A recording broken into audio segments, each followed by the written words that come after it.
Igor Mikhailovich, when you first told us about primary and secondary consciousness, this understanding greatly helped in practice during the day, in work on ourselves, in a more in-depth understanding of how the mechanism of that very autogenic training and meditation works, and in general, how much spiritual practice differs from them. Although at the beginning of the conversation we already mentioned these tools, could you please elaborate on the understanding of the work with these tools in the light of knowledge about primary and secondary consciousness? Yes, of course. This is also an interesting point. If we analyze the tools which people use to get to know the spiritual world, let's begin with simple things. Autogenic training. What is autogenic training, and based on what does it work? After all, autogenic training as such is exactly an awareness of oneself, shifting of oneself from secondary consciousness to primary consciousness, and working with primary consciousness at the level of primary consciousness. That is why it's an important tool, and it has existed in all spiritual practices. Now we call this tool in a kind of transformed, altered form, autogenic training, thanks to Schultz, as we already mentioned. But it works at the level of primary consciousness. Therefore, various changes in the body happen and so on. Meditation is also a work via primary consciousness, but it's already an observation of secondary consciousness, while autogenic training is simpler. We sort of turn off secondary consciousness, do not pay attention to it, and work by means of primary consciousness with our body, so it's an understandable process, a simple and easy one. Meditation is a more complicated practice. We work by means of primary consciousness. With secondary consciousness, we study the system. In other words, being practically in the system, going deeper, going out of it only a little. We begin to study it, but with no harm to ourselves. We can already learn more complex processes and can reach the level of up to the 6th dimension.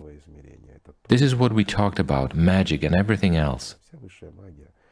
All the highest magic remains at the level of the 6th dimension. The system itself simply cannot go beyond the 6th dimension. Meditation, as such, whatever it is, merely remains a meditation, is a work at the level of primary consciousness, so as to make it clear. Let's say you cannot achieve salvation through it, but you can achieve peace. The state of peace is, after death, when a person becomes a subpersonality, he is sort of asleep. A sleeping subpersonality, there are no torments, but anyway, it's a kind of death. Because there is still self-identification. Well, it's like anabiosis of some kind. But what's the point of it? If you can live and love, why would you not exist? Well, yes, and to use these meditative techniques to achieve peace is just a waste of powers. It is diligence due to ignorance. Basically, it is simply when consciousness is looped on itself. But when consciousness is looped on itself, what will happen? After all, like begets like. Yes, awareness and understanding also came from what Igor Mikhailovich already said at the beginning of our conversation, that spiritual practice, it is when personality goes beyond those limits within which consciousness can function. And this says a lot as a help for the one who practices. Of course, spiritual practice is performed already at the level of personality. It is exactly what develops personality. It's already an observation of primary consciousness, secondary consciousness. All their combinations and manifestations, it is awareness of oneself as a part of the spiritual world. It is perception of the spiritual world, and as the ultimate goal, it is merging with the spiritual world or becoming part of it. This is already the maturation of personality. Everything is simple. Yes, at one time, for me it was an important understanding in practice, which you once voiced, that personality doesn't contemplate the spiritual world, it lives by it. Yes. Personality doesn't contemplate that world, it lives by it. And the difference is huge. It perceives with the entire spectrum, which neither consciousness nor a human body has. It's hard to explain this to people, it's better to experience it. They say, what does a person experience when happiness comes? What do you mean, happiness? And what is happiness? You know, better experience it yourself. Yes, Happiness cannot be temporary. And for yourself, in practice, you already understand that to live in happiness, or to only temporarily experience it for short moments, the difference here is huge. That's right. At the initial stages of mastering spiritual practice, it also happens that you feel good, but at the same time, it's like you're not there. You as if disappeared. It's like emptiness. But at the same time, you feel so good. You feel deep inside that you are in contact with something new, joyful, and dear. Question: is it you who are not there, or is it consciousness that has fallen off? You see? Naturally, your actors become silent. The theater disappears and life begins. However, it's not you who are not there, but your actors, or one of your earthly selves. You can call it differently, but these are just words. Right. And this is simply an unforgettable feeling of freedom.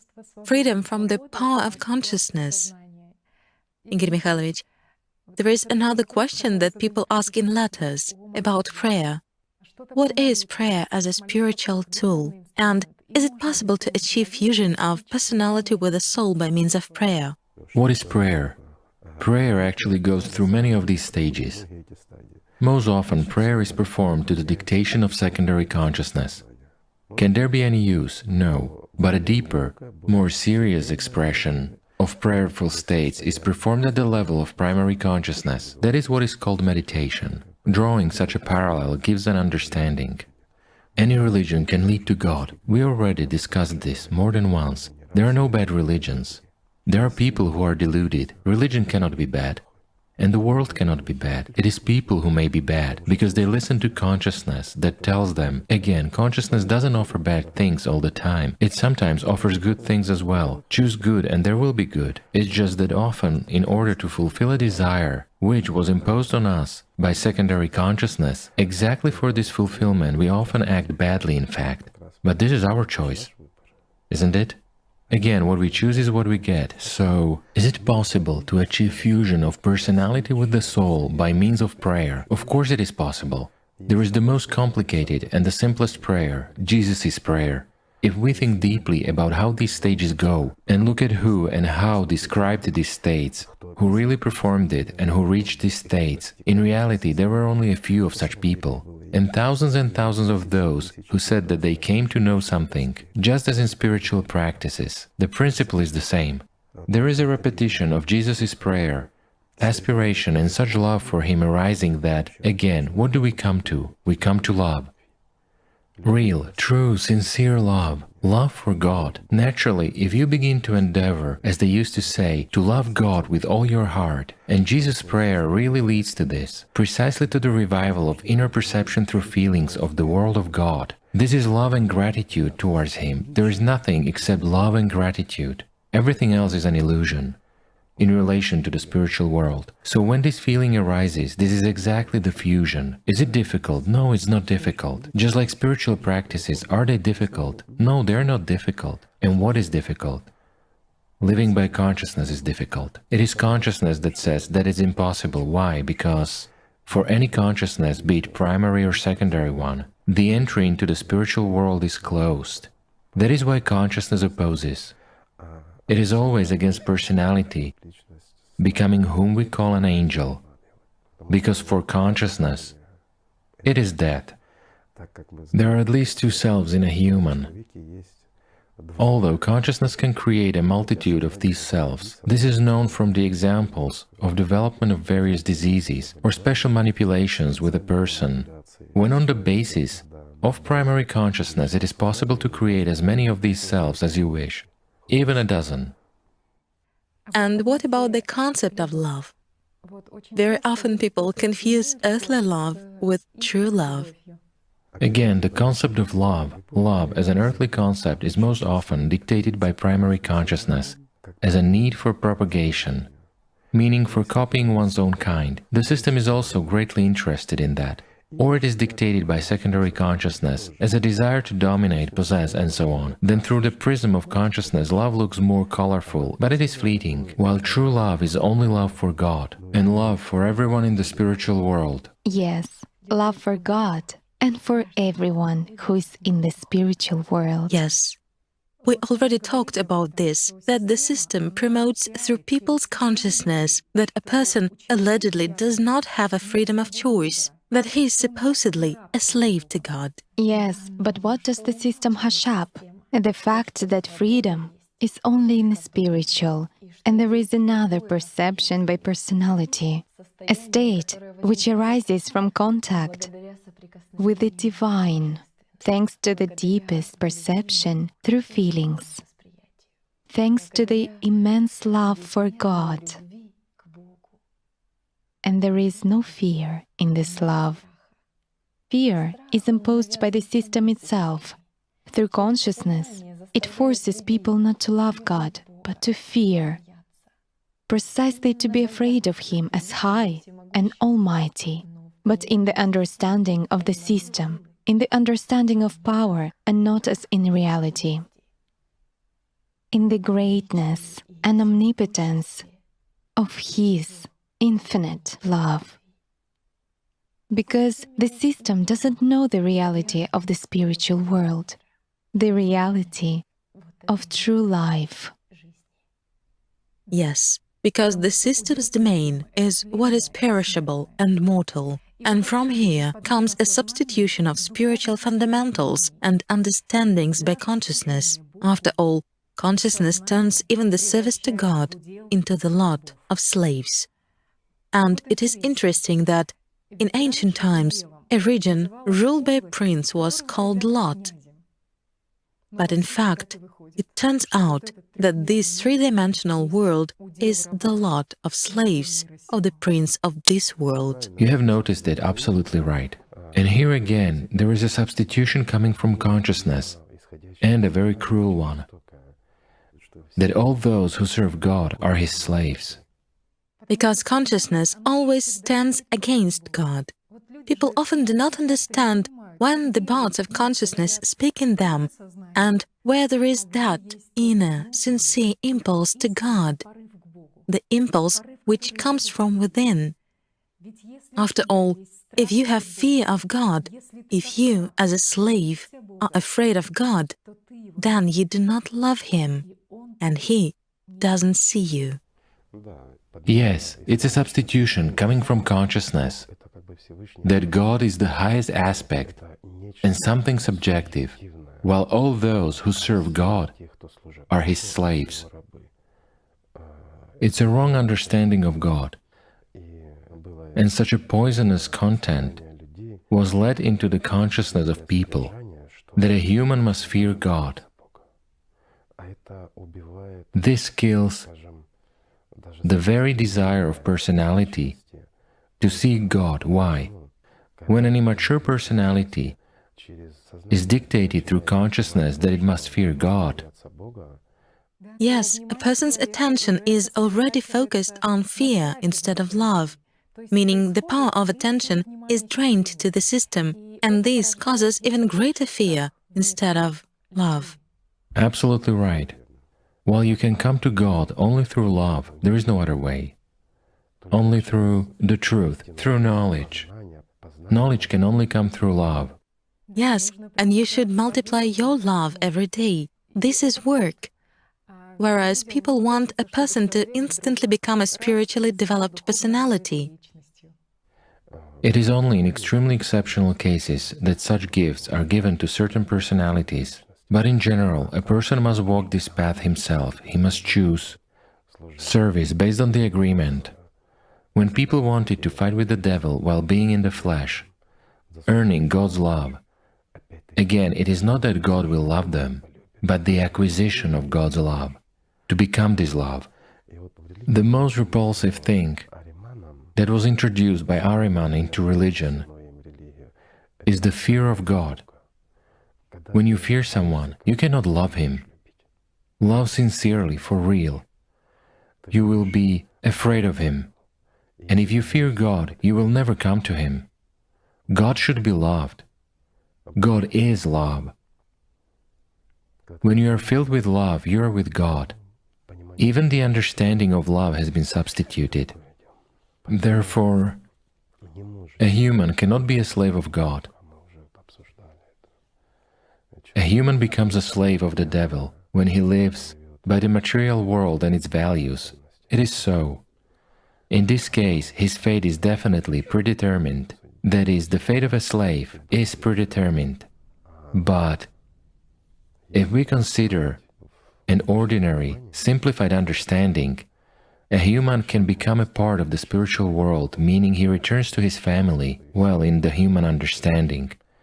But he cannot be a slave in his family. What kind of a family is that if I'm a slave in it? Even based on the mindsets of consciousness. And how can I love my family if I fear it? That's right. Also, regarding God's love, Igor Mikhailovich, you mentioned more than once in the videos that true love in the spiritual history of humankind was often associated with a flaming heat, with fiery love. Why, in many religions, and not only in religions, did people who really achieved spiritual awakening, let's call it so, almost in all religions mention fire. And this fire was always described in unusual colors. They called it burning fire, but not singeing. Called it the purest fire and so on. This concept of fire is what generates life. And they mentioned it as primary forces or primary energy. Associatively at the level of consciousness, associatively because a person who experienced all this at the level of feelings and trying to explain it to others, he chooses an association of some power and what it resembles. It cannot be water, because water flows, but what a person experiences, and more understandable, especially at the first stages, he experiences this even at the physical level. You even know it yourselves when this manifestation takes place, speaking the language understandable to our viewers. This feeling with the spirit, what does the body experience? It experiences heat. It's like a fire burning inside, but it doesn't singe. It is joyful and blissful, and it is pure. This association of the primary fire that is perceived by consciousness, it was once called the power of Allat. Yes, and this unforgettable experience of the first contact with the spiritual world, when, for the first time, you experience this enormous, unearthly happiness. You feel this blissful heat of love, which you haven't known before, of the real, inexhaustible love. And this joy overwhelms you so much that even your body feels it. Because this heat is so true, so sincere, it is expanding, it is so voluminous. And the purity itself, it is purer than pure. Subsequently, when you live by the spiritual world, this heat disappears in such a strong manifestation, but it goes to the depths and becomes your integral part. And there, in the depths, it is constantly present. It is constantly there. It is expanding you from within, and it doesn't matter whether it is day or night, you are as if wrapped up in it, and it reappears in its entirety only when there is a significant intensification or manifestation of the spiritual side here. Meaning, when there is a presence from the spiritual world here. Yes. It was also noticed from the practical experience that when you live by the spiritual world, the feeling of loneliness simply disappears. Previously, there was a constant sense of loneliness coming from consciousness, a feeling of separation in the physical world. It would seem even when you were among the closest people, but it was always there. Somehow you were distracted by some pictures from consciousness, somehow this state was smoothed out. But a particularly vivid understanding of this loneliness was at the very first stages of practical work on yourself. It's a very strange feeling. You're sort of among people, but as if in a desert.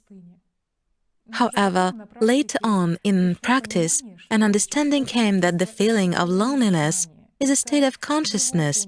It is its function of separation, fragmentation, and it is built on the emotion of primary consciousness. But you already choose something different, because you already know something different. You know the joy and fullness of life, life by the spirit, life by the spiritual world, where you are one with the entire spiritual world and with the spiritual manifestation here. Yes, I absolutely agree with you. And this joy is so overwhelming. This state is so pleasant when you are truly alive and you live by it. And it is so strong and wonderful. Even consciousness perceives this power of Allat. And it is also interesting that an understanding comes in practice, why the sign of Allat was drawn as a crescent, specifically with its horns pointing upwards. It is actually like a bowl. And when you experience this unforgettable first experience of contact with the spiritual world, you feel how the bowl-shaped feeling occurs slightly below the solar plexus. You are filled like a bowl. And in this bowl, there is the blissful fire. There is no other way to call it. Consciousness understands that this is a body, not a bowl. But when you close your eyes, you feel something completely different. This feeling,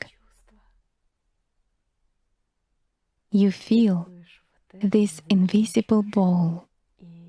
You understand that it emanates this heat of inexhaustible love, true love. And this love is so sincere. You understand that it is true. In this love, there is God. This feeling, this bowl, this crescent, this Allat, it is as if inside of you there is a voluminous sign that radiates this boundless love. Even consciousness knows this, and you understand why Allat is a ball that radiates this infinite love. And from here, obviously, the sign originates, the sign of Allat, exactly from the practical spiritual experience of people. And this is clearly not just a drawing. Now you understand this in practice. You know that it's a real spiritual experience. It's the experience of those who became liberated throughout centuries. And obviously, they marked it as the first experience of spiritual contact with the boundless world. This experience cannot be confused with anything. And you will never forget it. It is always with you. Yes. After all, the most valuable and important signs of antiquity are found everywhere. The sign of Allat, a crescent with its horns pointing upwards, is actually found on almost all the continents, on artifacts, on sacred objects of ancient peoples, and in many religions, fire is mentioned as the beginning of the world. implying the divine powers of Allat. So everything begins from this very feeling of the inner heat of a person's love for God. Absolutely right.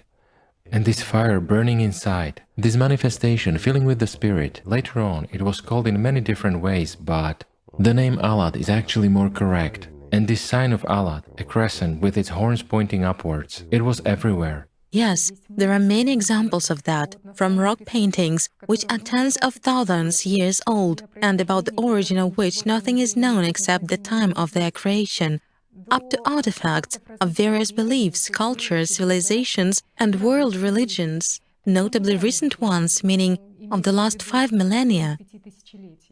It is clear that consciousness has certainly wiped many things out, has perverted a lot of things, has altered them, let's say to its own discretion, or rather to the discretion of the system, and has turned them into rituals.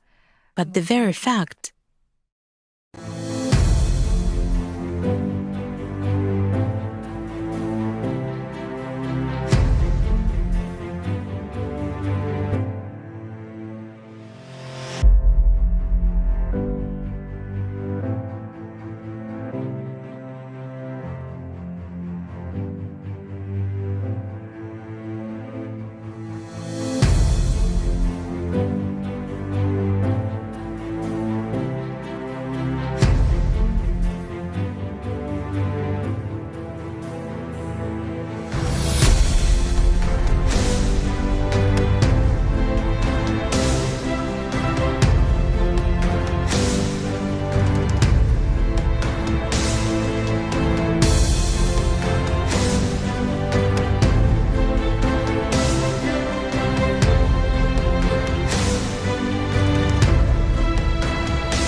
judging by the accumulated artifacts, the spiritual experience and practice is what a human of the Paleolithic era strove for, and what a human of the modern era strives for. And it doesn't matter where a person's body is, in a cave marked with signs recording the spiritual experience of past generations, or in a temple filled with books of the religious experience of people of the past. It's important where a person practically dwelt as personality, in symbols of that three-dimensionality, listening to interpretations of consciousness, or in the practice of living by the spirit. To put it simply, what did he live by, consciousness or spirit? And it is interesting that in the past it was easier for a person with regard to spiritual cognition than when the process of significant complication of the primordial knowledge through the prism of consciousness began. I will give a simple example. About 7,000 years ago, in the east of Europe, the well-known Cucutan-Trypillian civilization flourished, which built the largest cities of that time, and it was a highly developed civilization which peacefully existed for millennia.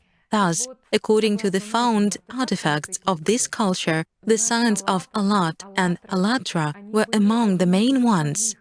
They were placed in ornaments, in patterns of wall paintings, on festive and ritual pottery, on objects in adornments. The sign of Allat was like a reminder of gaining God's love. To become this, a reminder of the true fire as a descending fire that descends as the Spirit and fills you up, and what you must live by. Yes, and while studying this culture, you understand that such a reminder was everywhere in society. In those very houses, it was painted in an honorable place, put on a stove that radiated heat, so that a human would warm himself not only bodily, but also spiritually. meaning so that he would constantly support within himself this divine fire, the fire of love for God. The signs of AllatRa and Allat were put on the tops and roofs of houses. So they were everywhere. They served as a reminder of the main goal of a person's life, to turn from dead into alive. Judging by the symbols on artifacts and the peculiarities of existence of this civilization, it is clear that spiritual knowledge was precisely practiced there. Well, that's natural, because the spiritual prevailed over the material, not as it is now. Yes, the sign of Allat, as mentioned in the book AllatRa, in subsequent times also signified the primary energy, the divine powers. It was a symbol for practitioners, for those who were enriching themselves with spiritual experience. Yes, it was such a spiritual reminder of eternal life here and now. Yes. The sign of Allat served as a daily reminder, but it wasn't like an icon for the majority nowadays. There is indeed a significant difference here, because today icons for most people are a reminder of a request, of assistance in three-dimensional life, begging God for something, either for themselves or for their loved ones, appealing as to a higher authority. Yes, unfortunately. And all this is built on emotions from consciousness, on hope, on fear. While in the past, that very sign of Allat was a sign for people who lived in different parts of the world, as a reminder of primordial knowledge, of multiplying their inner spiritual heat of love for God. That is a reminder of the spiritual development of personality. And it was mostly the signs which conveyed the spiritual meaning and essence of knowledge that was understood in every corner of the world, but not as it is now. Symbols of three-dimensionality, images with facial features that coincide with external phenotypic features of local peoples, meaning there was no division of the primordial knowledge, there was no division of it being the property of one or another nation. Right. So, when did the Trypillian culture fall into decay? When it was replaced by militant cultures, meaning those generations who already lost the knowledge and who were controlled by consciousness of the animal mind, those who, by means of consciousness, as slaves of the system, turned the knowledge into magic, into religion, into scientific skepticism, those who established social hierarchies and developed control systems built on hope and fear. Absolutely right. And still, despite such an interference by consciousness, even at that time people remembered about the source that gives life. This can be observed not only from those artifacts and remnants of ancient civilizations which existed before the Trypillian culture. This can also be observed from the echoes of primordial knowledge, which was the basis of teachings of various religions that have existed in the last 5,000 years and have already been significantly altered by consciousness. For example, in the Hindu philosophy, as well as in Buddhism, to this day there is such a concept as Maya, which has several meanings. On the one hand, it is regarded as elusiveness of the perceived world, while in another meaning, it was associated with a world power that creates the changing nature, but it itself possesses God's inalterability. In essence, it's a characteristic of the powers of Allat, those primary energies of which everything is woven in this world, and it is considered that when this power is used for divine purposes, it brings a miraculous transformation, and it was associated with a divine woman, with a goddess whose attribute was the sign of Allat. But when this power is used by demons, Maya already turns into deceit, into substitution, into bewitching transformation. As we remember from the book AllatRa, since ancient times, crescent signs turned in certain directions, depending on their meaning, have also been known as the indications of the field components of the human structure, the lateral and the back essences. But the most interesting thing is the mention and the meaning of the goddess's protecting veil. It is elusiveness of the entire perceived world, which under seeming multiformity conceals its real essence. Brahman, that is the One, the Supreme God, as the only reality. Yes, In general, the Mother Goddess with a protecting veil, an attribute of which is a crescent with its horns pointing upwards, meaning the sign of Allat, is a fairly widespread image in cultures and beliefs of various peoples. Absolutely right. And there is already an understanding of what it meant in antiquity, regardless of what part of the world one or another belief was professed. For example, there is a goddess with a protecting veil or weaving a cloth in the beliefs of the Indians of Alaska. It is goddess Atsintma. In the beliefs of ancient Slavic peoples, it is goddess Makosh. And in the beliefs of ancient Arabs, it is goddess Allat and many others. This also exists in contemporary religions. In Christianity, there is such an expression, to be under the protecting veil of the Mother of God. Right. There can be many different beliefs or paths to the sacred door of the primordial home. But the opening of the door, that is spiritual experience of practical contact, life by the spiritual world, is one for everyone. Because if we look from the perspective of spiritual experience, what did past generations try to convey associatively to future generations? Precisely that in practice, when attention is focused on the spiritual world by means of the deepest feelings, this very transition into the only reality, the reality of God, is taking place. This is true. Yes, and when you have practical experience in spiritual cognition, you understand the universal grain of truth, that grain which is embedded in spiritual teachings of different peoples, but without practice, theory is dead. It is noted correctly here that it's a transition into God's reality, meaning into that which is native to the spiritual nature of a human as personality, one's path to one's true home. In Sanskrit, there is such a term as alaya, which literally means home, dwelling, primordial. And one of the key concepts in Buddhism is alayajana, meaning some common repository of inexpressible and indescribable knowledge of the One. For the peoples of the East, for example, that very Turkey, the word Aya means holy. The Arabs also have mentions about the primordial home. In the Islamic Encyclopedia, in the article about Islam's main shrine, Kaaba, it is said that, according to a legend, one of the names of the first shrine was Al-Bayt al-Atiq, which denoted ancient home, the primordial home. It is believed that Adam established it as the first shrine on earth, which was intended for worshipping God. Other peoples have similar mentions as well. So all these are echoes of practitioners who somehow tried by means of associations to pass on their practical spiritual experience to subsequent generations regarding that which connected personality with the true home, with the reality of God.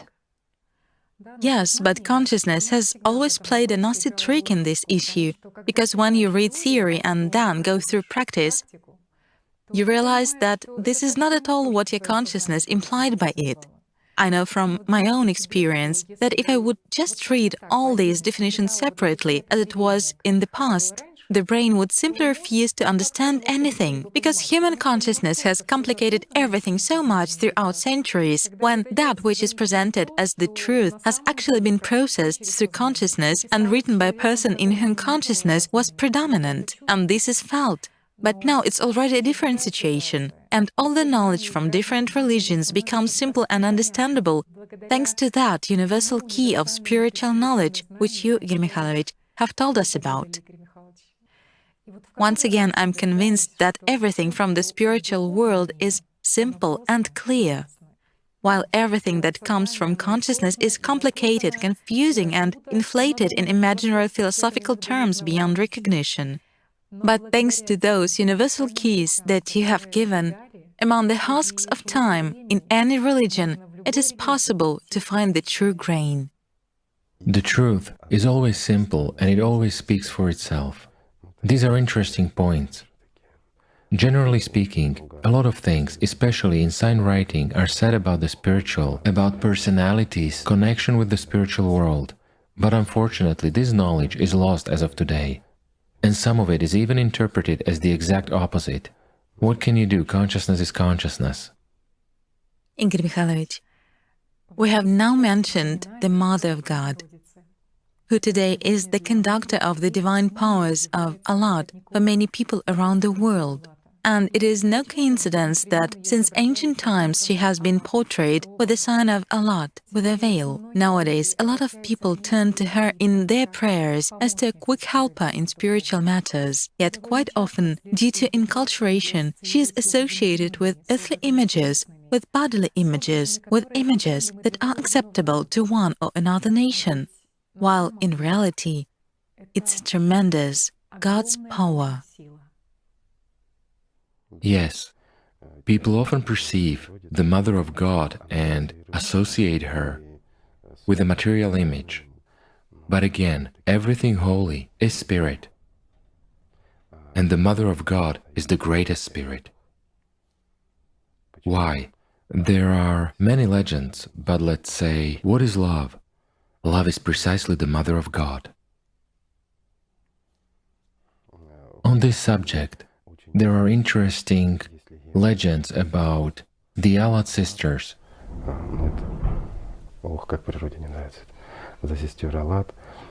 But this relates more to Islam. Well, basically, I believe whoever wants to will find it themselves. This shouldn't be mentioned here. So as not to cause tension in the consciousness of certain people. For those who perceive by spirit, it would certainly be interesting, but unfortunately, many who consider themselves true believers live more by consciousness to the dictation of the one who controls this consciousness. That is why in the modern world, unfortunately, we cannot even say many things. This is true. The Mother of God is spirit. And there are people who feel the need within themselves to serve as Mary. Well, touching on the issues of service in general, service may be different, but most often people strive to serve from consciousness in the hope of getting some magic abilities on the path of service. This is what often pushes people to say, I want to serve, I am ready, while the true service is precisely that example, the example of Mary, as an embodiment of purity and love and complete devotion to the spiritual world, as well as introduction and spreading of those values in the material world, regardless of desires of consciousness, which resist all this every second. It's a difficult issue, and to raise it in a public conversation, especially Mary's service, well, what for? For those who feel. Those who feel will understand. Well, for others, to strengthen the demon in them. But there are people who sincerely want to come to God. It is clear that much has already been given, but still, this is such a time now, the time of the crossroads. Such events, such a darkness of consciousness is covering the world that it is difficult not to notice that. However, the most important thing which is happening now is that such a big impulse is coming from the spiritual world, and such a big inner call, which is difficult not to hear, and a lot of feelings fill you from inside, because you hear this call. And this call is addressed to every personality as a spirit. It awakens life, real life, everything that is the most valuable and the most important for a human. Yet many people still languish in slavery under the narcosis of consciousness. Although much has already been given, a lot has been said, and the knowledge has been given.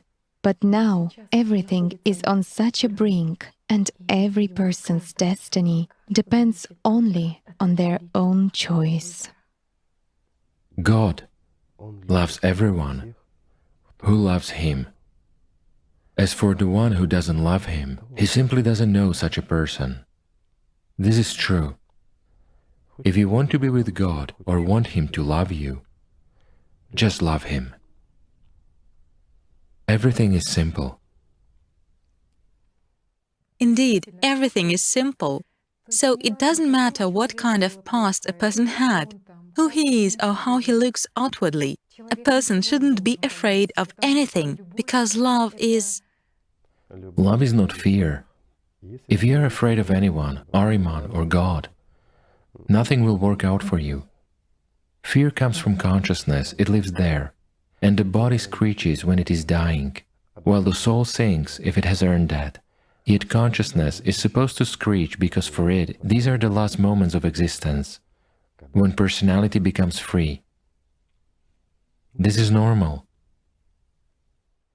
Yes, consciousness doesn't give understanding of God.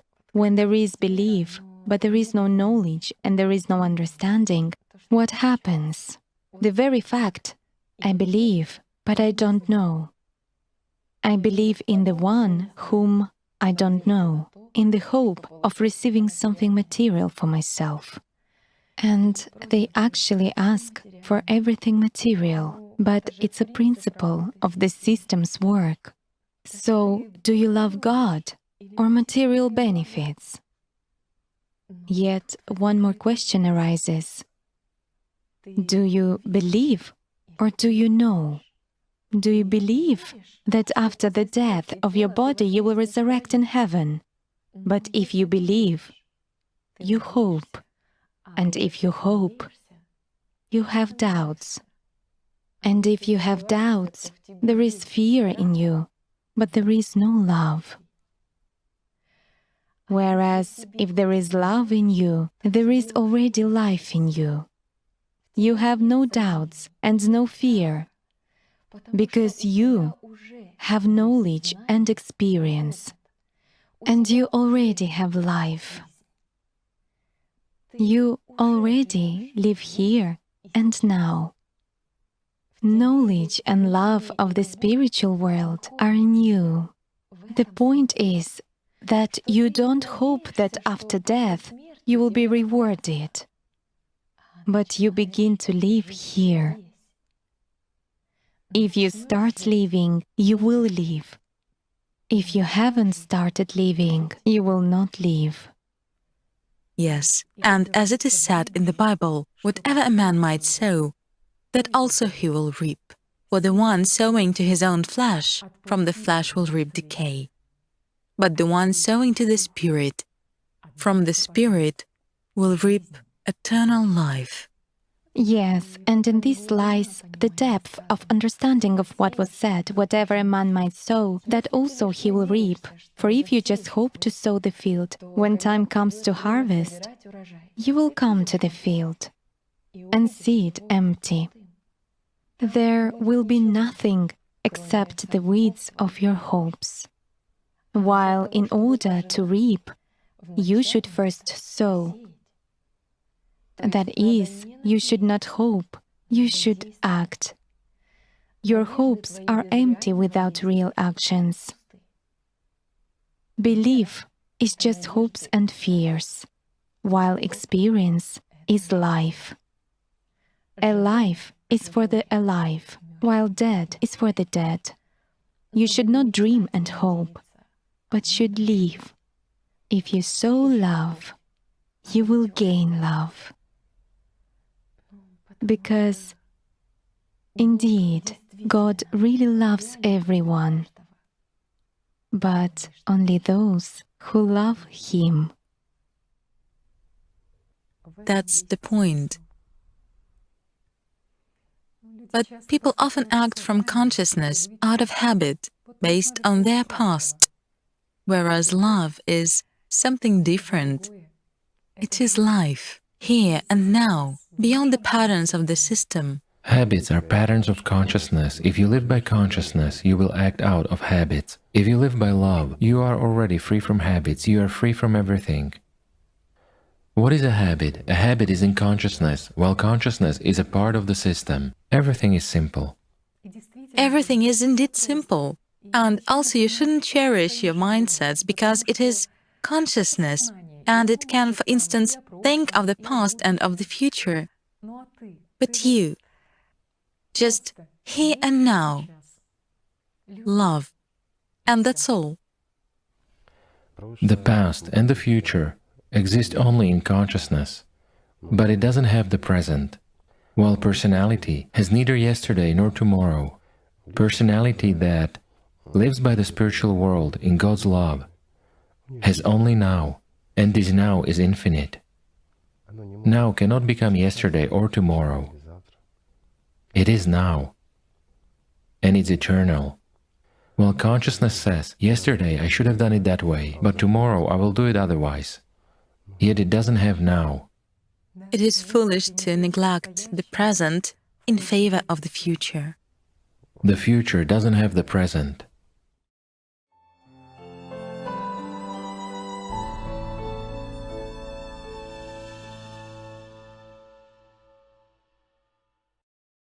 The world is diverse, but the system has very few patterns. Indeed, the system is attacking. What does it mean? Thoughts and all kinds of distractions come, literally, one and the same thing. After all, they are all stereotypical, aren't they? Well, practical examples, that's what is interesting.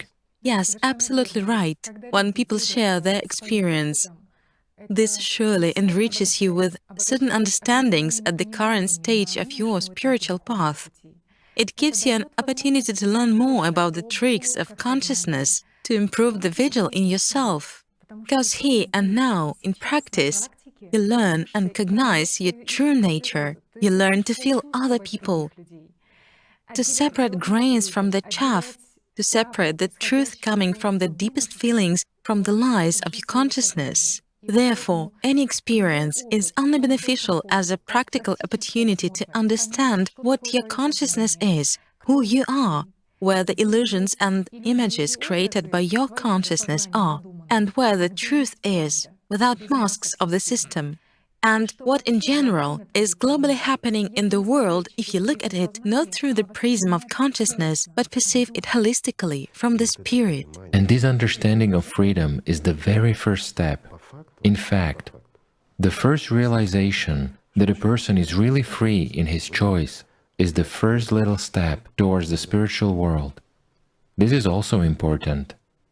Of course. Especially using the opportunity of not being alone in this studio, we can ask the other guys about what they encounter. This is communication with people, what people face. It's interesting. Yes, let's remind our viewers, or to be more precise, our listeners, that our guests, Volodya and Andrei, are still at our table, although they have already become more like interested listeners than participants in the conversation. But it would be desirable if you, Volodya, Andrei, if possible, share the main points of your personal experience. What did you have to face in practice, to understand, to realize, both when working in groups and especially when working on yourselves? And in general, what enriches a person spiritually and what, in your opinion, hinders a person from following the spiritual path based on your personal experience? Well, basically, nothing hinders. The only thing, I believe that a person, first of all, should acquire knowledge in order to understand what the spiritual path is, what this world is like, and, in general, what we are doing here, what we have manifested here for. Then, a person already begins to move. He either moves along the spiritual path, or he pretends that he moves along the spiritual path. Here, it depends on what a person has accepted for himself, what goal he has set. If he sees the goal, he is moving. However, he may also get distracted by the tricks of consciousness. Strictly speaking, various situations can happen. Someone may see some pridefulness in himself or fail to control this point, while someone, well, various situations can happen. Movement along the spiritual path is a goal-directed movement. If a person has really understood and accepted the knowledge, and not only has he understood, but he has really lived through it, or he begins to live by it, then he, basically, moves seriously, calmly, confidently, without getting distracted by various traps of consciousness, and so on. That's what I think. Maybe Andrei will share some situations. Well, many of such situations have accumulated as of today, thank God. One of such kinds of obstacles is the loss of the goal. It is when a person at some point allows his consciousness to dominate because he, let's say, is not working on himself well enough. At that moment, consciousness substitutes the goal. As a matter of fact, consciousness has many desires. For example, to earn money, to make a career, or let's say, to have a family. Someone wants to become a great athlete. Someone wants to be a great scientist. Consciousness has the only desire to eat. As for those desires, it imposes them on personality. It's a means, a way to eat, one of the ways. Of manipulation. Yes, manipulation. But a human actually came here with one goal, to become immortal. To gain life. Yes, to gain life. Often such moments happen when this understanding is sort of erased, it disappears, and at some point, a person starts thrashing about. He's like a ship that lost its navigation. I mean, he has sailed out into the sea, but he doesn't know where to sail next. The compass doesn't work. You know how it happens when a magnet is placed under a compass and it turns in different directions. The ship seems to be there, and the sails are full, but the ship is thrown back and forth in the sea. And until this understanding of the goal is restored, various things can certainly happen. What is Andrei trying to say? Let me translate so that there is an understanding. As a matter of fact, many people, having once experienced perception through feelings, for instance, as after the previous video that you hosted, they have perceived it and felt it, and a desire to come to God arises. They begin to understand and feel that this is true, that there is a greater world than this one, and there is something beyond the verge of our perception. As a rule, this process of striving is short because consciousness overwhelms, and a person loses his goal. For example, people even go to their temples, churches, and so on. They go and forget why they go there. They go there to socialize. They go to have a good time, but they forget why they come there. They forget that they go there to communicate with God. That is, somewhere along the way they get carried away by these suggestions. Consciousness distracts from the mind. That's how understanding is lost. Right. And one of the tools by which consciousness, let's say, redirects personality in the course of its movement is laziness. When at some point a person stops developing spiritually, slacks somewhere, stops controlling his thoughts, meaning he allows in himself some desires or patterns, then consciousness gains strength. A serious confrontation is going on. A tug of war. Yes, just as Igor Mikhailovich has said, that consciousness eats. Here, really, a question arises, who will eat? Excuse me for the expression. I mean, will consciousness eat and dominate completely over personality? Or will personality actually be replenished with the powers of Allat and keep consciousness on a tight leash? And laziness is also one of consciousness' tools. When a person is too lazy to analyze and understand how consciousness works, a simple example that is often repeated nowadays is when people come and say, I have such thoughts, that I won't make it in time, that I cannot do it. Yet there is a simple recommendation. Take a notebook and write down what consciousness tells you. And there is a very simple tool. When you hear these thoughts you write down, my consciousness says, and you write exactly what it quotes. For instance, consciousness says, I cannot get to God. Well, I believe everything is clear. But in fact, it doesn't lie. Sure. It cannot get to God. But the point is that it imposes the same thing on personality which can get there. Yes. And here's the most important point Igor Mikhailovich is saying, correctly, that consciousness, so to say, lays its own fault at someone else's door, meaning at this moment, it says to personality, I am you, and it's you who cannot do that. Meaning, it is sort of me who cannot. But if you know that this is simply quoting thoughts from consciousness, Right, it is consciousness speaking and broadcasting, but consciousness will never be able to do that. yes, we can talk about doubts, we can talk about a lack of confidence, we can say that we have no experience, but all these are products of consciousness. Why? For instance, people say, I have no experience, yet what prevents them from gaining experience? Laziness. And who engenders laziness in a person? Consciousness. In other words, if a person starts listening to consciousness, it really, let's say, leads the person astray. And strictly speaking, nobody is holding a person's hands. Indeed, nothing holds him back. He is completely free in his choice. But in order to make the right choice, he should really know what to choose between. As a matter of fact, this is so simple and so natural. People stop listening to the voice in their heads and start thinking of how to help others. It's like they say, if you feel bad, find the one who feels worse and help him. You yourself will feel better.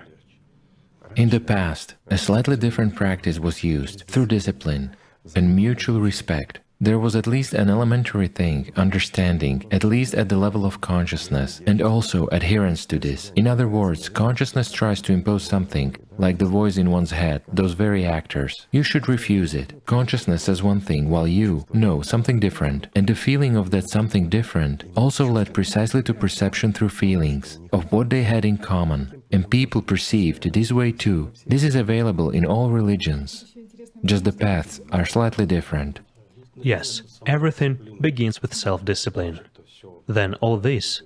When people are in a group, they understand that when everyone does their part, all this as a whole leads to good things in the group. Here's the key point. Everything begins, first and foremost, with self-discipline. And this has been mentioned always and at all times, no matter whom we take, I mean those who really worked on themselves, followed the path and not just talked and bragged about this at every turn. Everything begins merely with self-discipline. Only a person himself can come to the spiritual world if he indeed has a burning desire. And the most interesting thing is that we have interrupted Andrei. It's unfair. It's okay. It's so interesting, too. Such a vivid moment. I will simply voice it. Then I don't know whether you'll cut out these shots from the video or not. It's very interesting. At the level of feelings, I've realized that I'm saying the right things, but the wave is wrong. This is so interesting. I mean, I'm sort of saying the right things, disclosing the patterns of consciousness, but I feel that it is somehow like, phew, and it changes to a different wave, and somehow, well, all this is interesting. There's a general flow, but what I'm saying in this flow is as if... This is surely not for this conversation, Andrei. I got it. Well, I can certainly go on, but just so that it doesn't distract. I mean, you know, here it is going like, phew. I understand, but it's inappropriate here. Indeed, consciousness doesn't understand. It cannot understand. It is tuned only to obtaining knowledge of the three-dimensional world. That's all. As for that which lies beyond the limits of three-dimensionality, consciousness is unable to understand it. And there is also another point. When a person tries to understand what spirituality is, for the person it may be culture, or it may be some traditions. In fact, in order to understand what the spirit is, what matter is, in order to differentiate them and to understand what this really is, what the deepest feelings are, spirituality is first and foremost understanding that there is the material world and there is the spiritual world, the world of the deepest feelings, that a person is able to understand, to feel, and eventually to become a resident of that world. This is actually not difficult. One should just apply one's own understanding and indeed patience, persistence. Then a person understands it all, and all this is natural. Well, Volodya, you should agree to apply one's own understanding. Often consciousness uses this very idea in people's heads, creating confusion. And you know these examples. Spirituality means living by the spirit, here and now, while consciousness, as the opponent of everything spiritual, always unnoticeably tries to apply some kind of its own understanding to the spiritual knowledge. Igor Mikhailovich once mentioned the Oriental expression, a person either accepts the truth as it is and changes himself according to it, or he changes the truth to please his vile passions, turning it into a lie. As a result, people distort the knowledge. Yes, this kind of thing happens very often. Generally speaking, based on my experience, the most natural human state is a state of happiness. It is not comfortable to live in some everyday commonplace quarrels and squabbles. It's not nice, not comfortable. While the most natural thing is normal human relations, kind and neighborly. It's an understanding that another person is just like me. He has the same soul as I have. In fact, we have nothing to divide. It's an understanding that the whole world is united. It is united in spirit, while it is matter, consciousness divides. Volodya, could you be more specific and give personal examples of spiritual development, already from the perspective of practice. When I know what I choose, finally, it's no longer a theory that I read in books. It's no longer a theory that I gathered at all classes or listened to in the records of videos. Please share your practical experience. For me, in the beginning, probably the key point became exactly that I saw an example in front of me. That was the first thing, because I saw how people were able to control themselves and find ways out of various situations. There were examples of how you can act in life. There were examples of one kind and examples of another kind. I started asking myself a question, and how can I react? I mean, in a specific situation. The very first thing I did was that I began to observe. Why do I react to people in such a way? I had a vivid example. I pathologically dislike drunk people.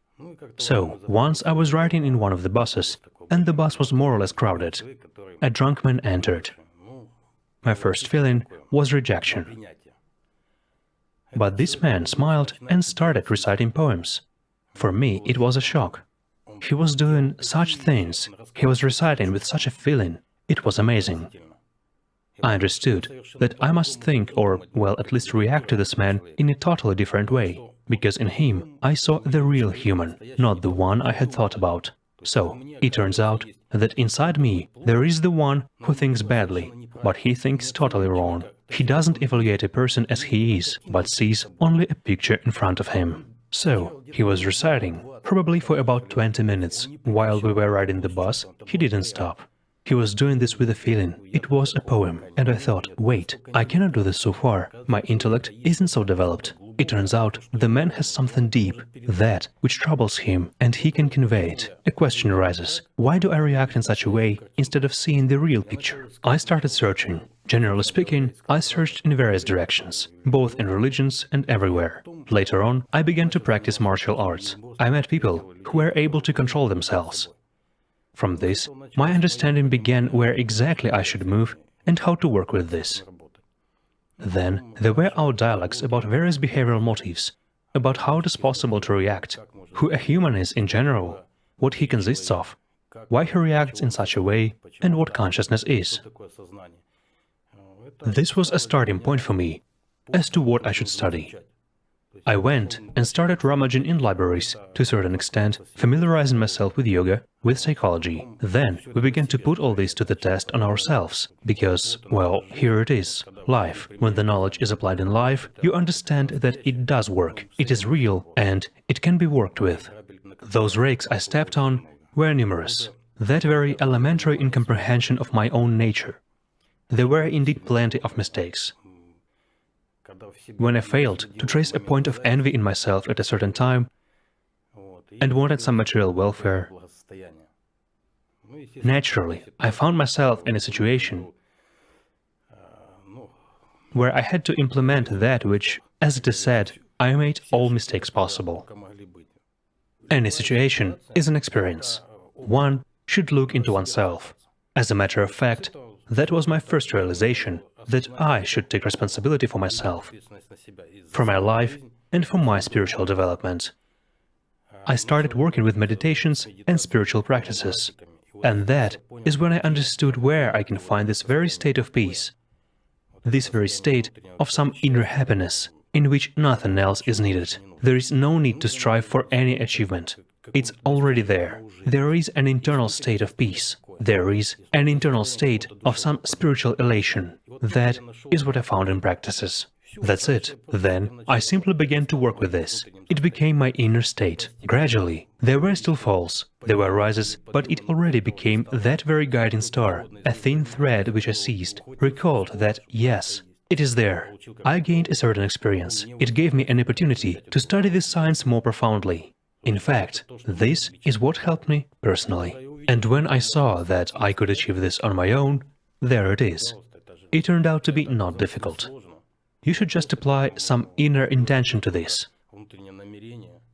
It's not a desire, but rather an intention, and then work with it quite easily.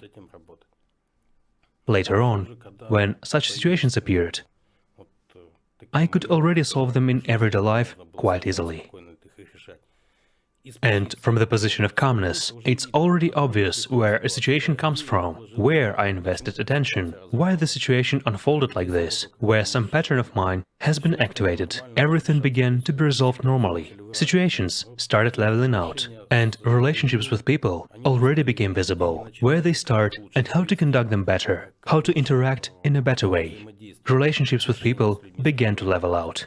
All this became the beginning of establishing myself on this path, so to say. Very well, thank you. Andrei, what about you? Please share your practical experience. Yes, indeed.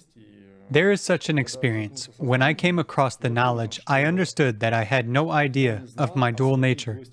I didn't understand that there are two natures in me which, so to say, fight for my attention. And that very point became crucial. I started exploring one and the other nature, meaning the animal nature and the spiritual nature, or let's say, the good force within me and the evil force within me.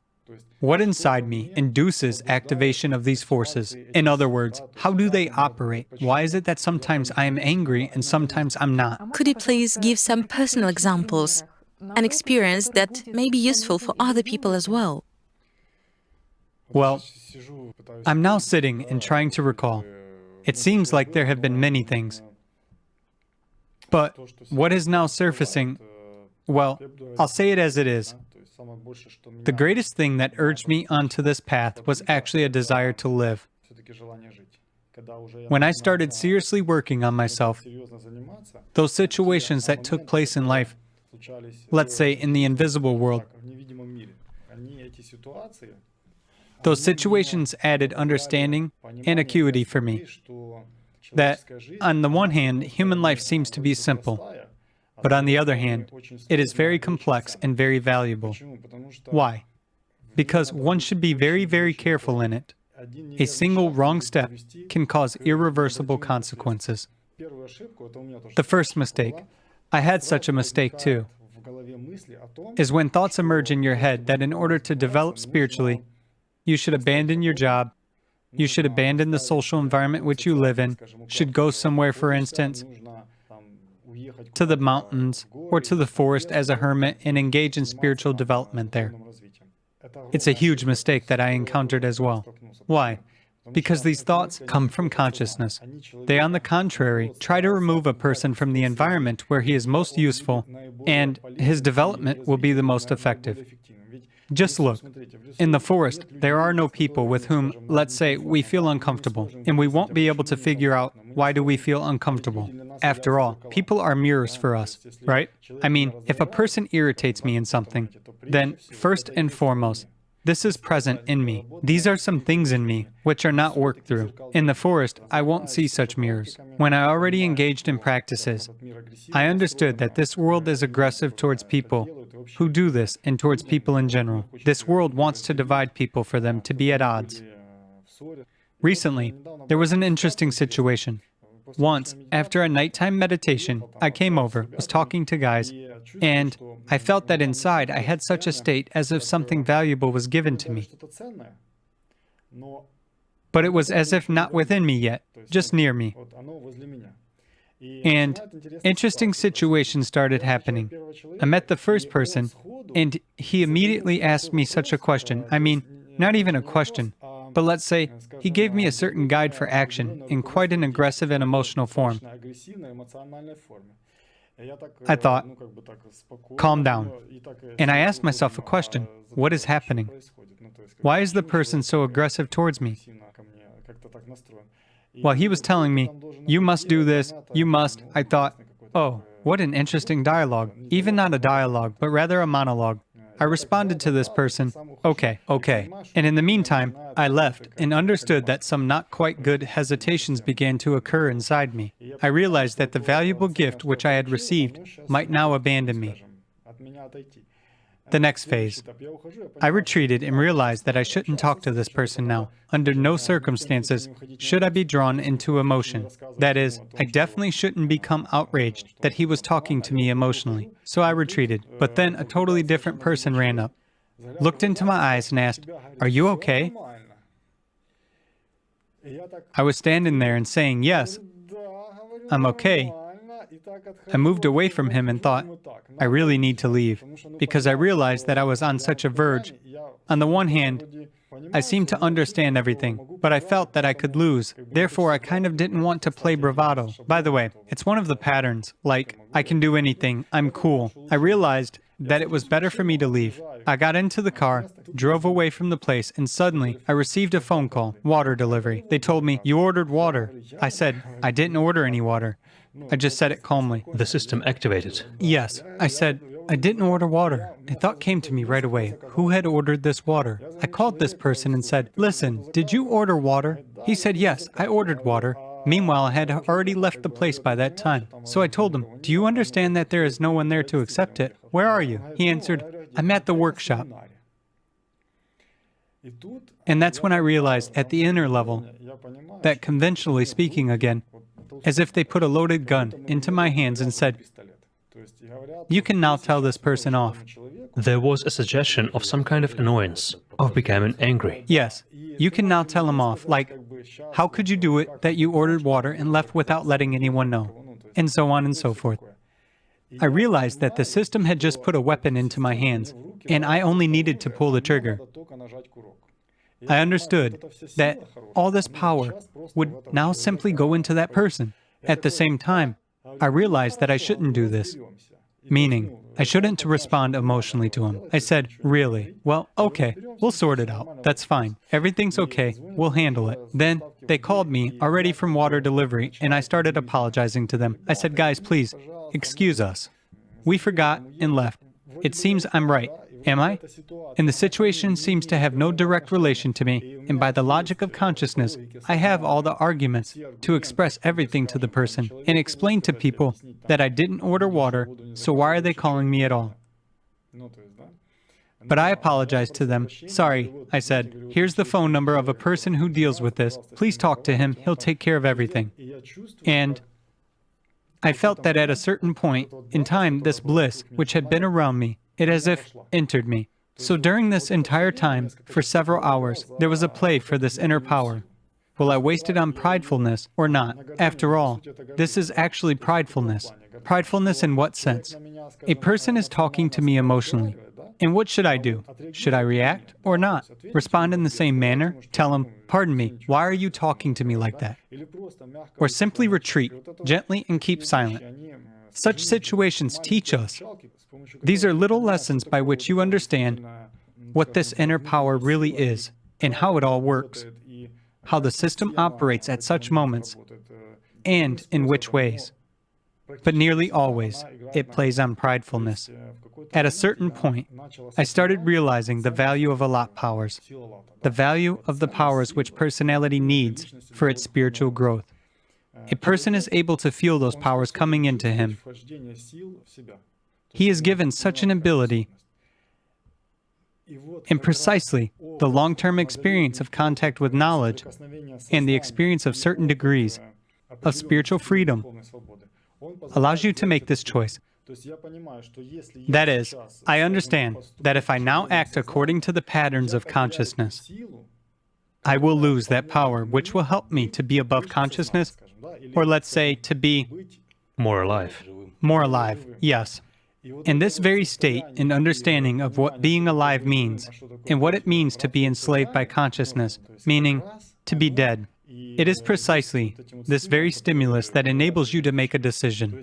Roughly speaking, I'm being offered to defend the ego of consciousness by means of my vital force. But I don't agree with this. Well, this is certainly good, but the issue is in something different here, because in this case, the trigger was exactly a thought from secondary consciousness that they didn't get your approval. When you are a participant of these illusory games of consciousness, of this fight between primary and secondary consciousness, the fight for the crown, then, unfortunately, you as personality don't see what is really happening. Because in this situation, everything is much simpler. Consciousness, yes, it likes to make a mountain out of a molehill. It enjoys blowing up a situation to make an emotional event out of nothing.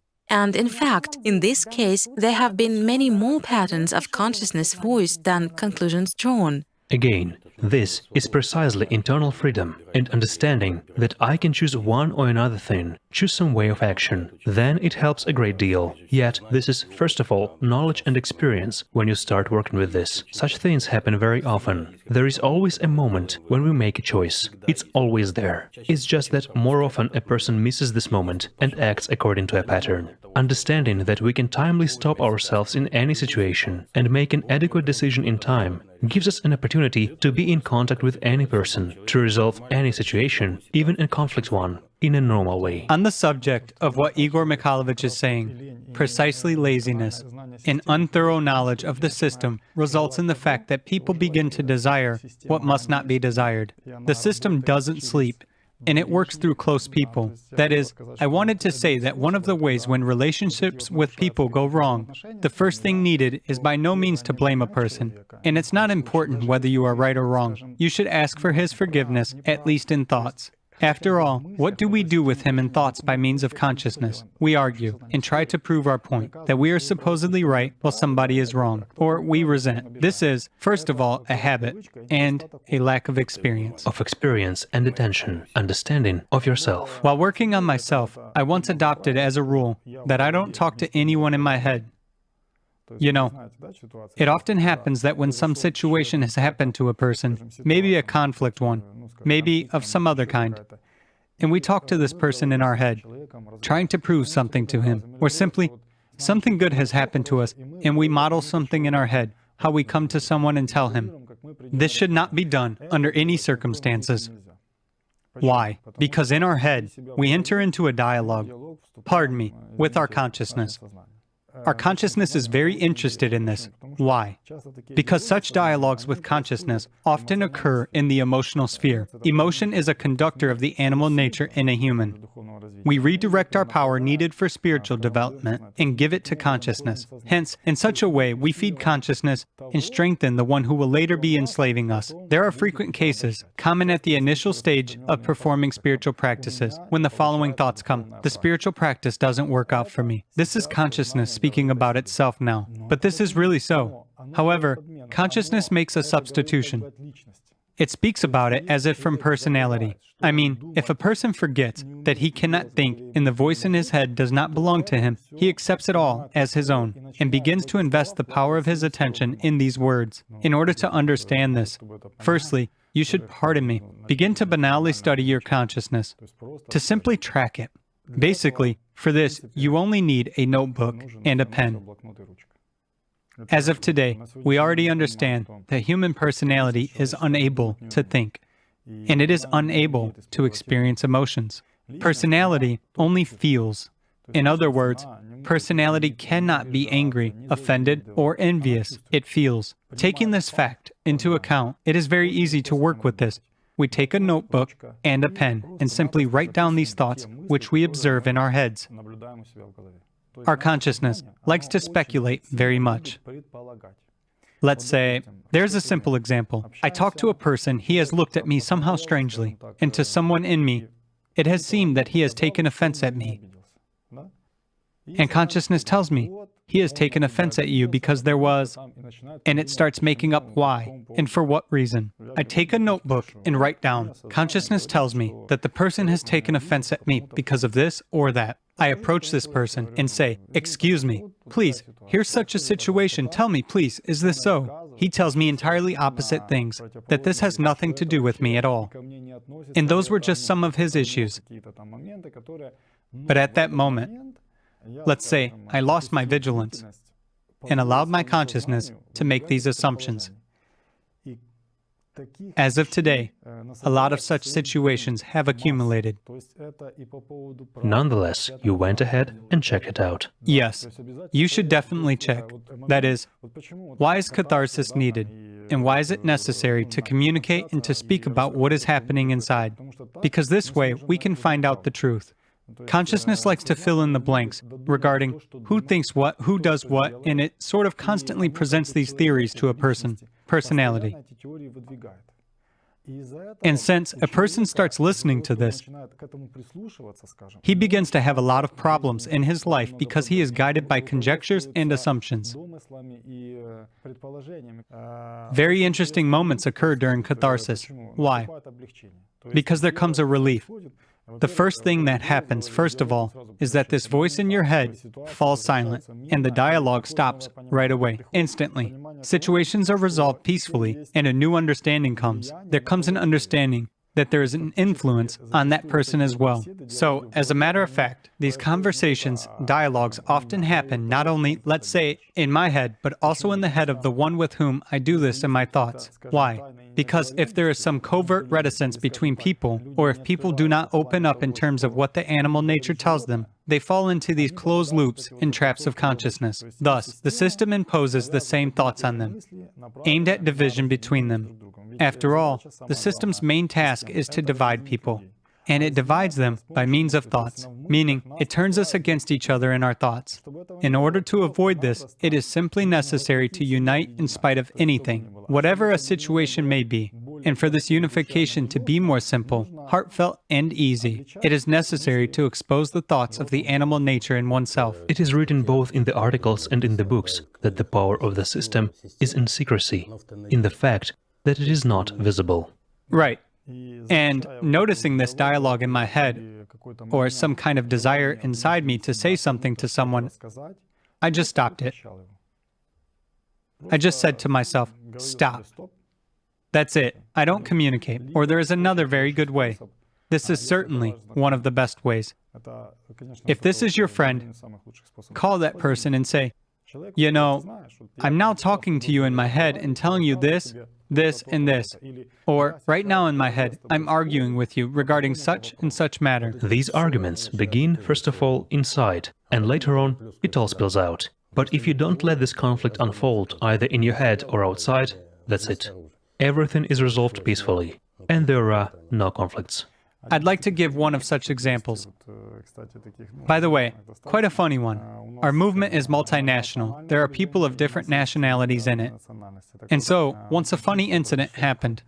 I have an acquaintance, a representative of the peoples of Caucasus. I'm friends with him, and we communicate in our activities. At some point, I noticed in myself a strange reaction to some of his actions. All of a sudden, he started annoying me. Someone in me didn't like the way he behaved, how he said something. I realized that it shouldn't be this way. I met with him and said, listen, excuse me, please. Do you have a minute? We need to talk. You see, my animal nature doesn't like that you do this and this. I don't understand why this is happening. I don't know.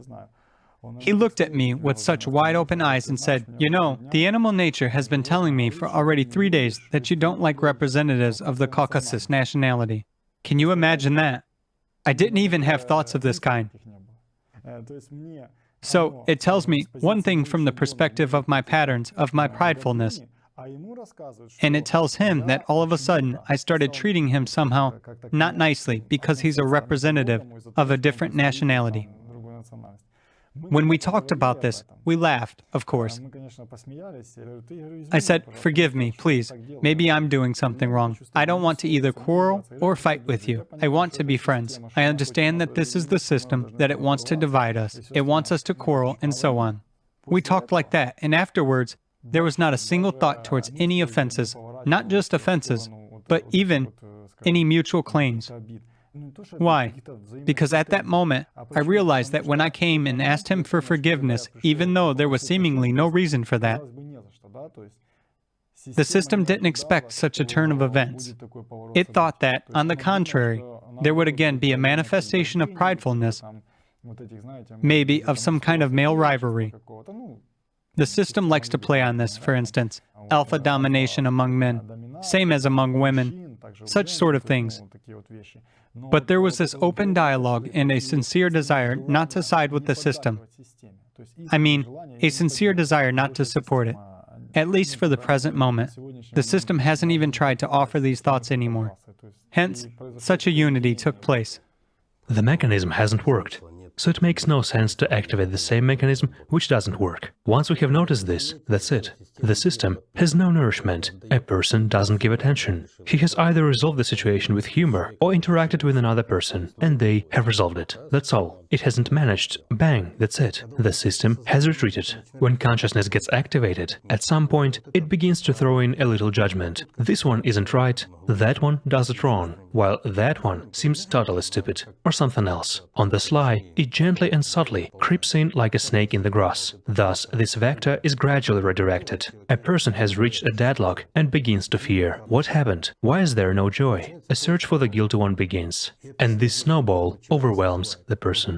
However, he is personality inside. He has a soul inside, he has feelings inside, and they haven't disappeared anywhere. He should just give himself a clear directive. Okay, stop. That's it. I do have feelings. They haven't disappeared anywhere. I am heading for the spiritual world. Joy is always there. So one should give oneself a clear directive. That's it. I don't listen to the voice in my head. I don't judge anyone.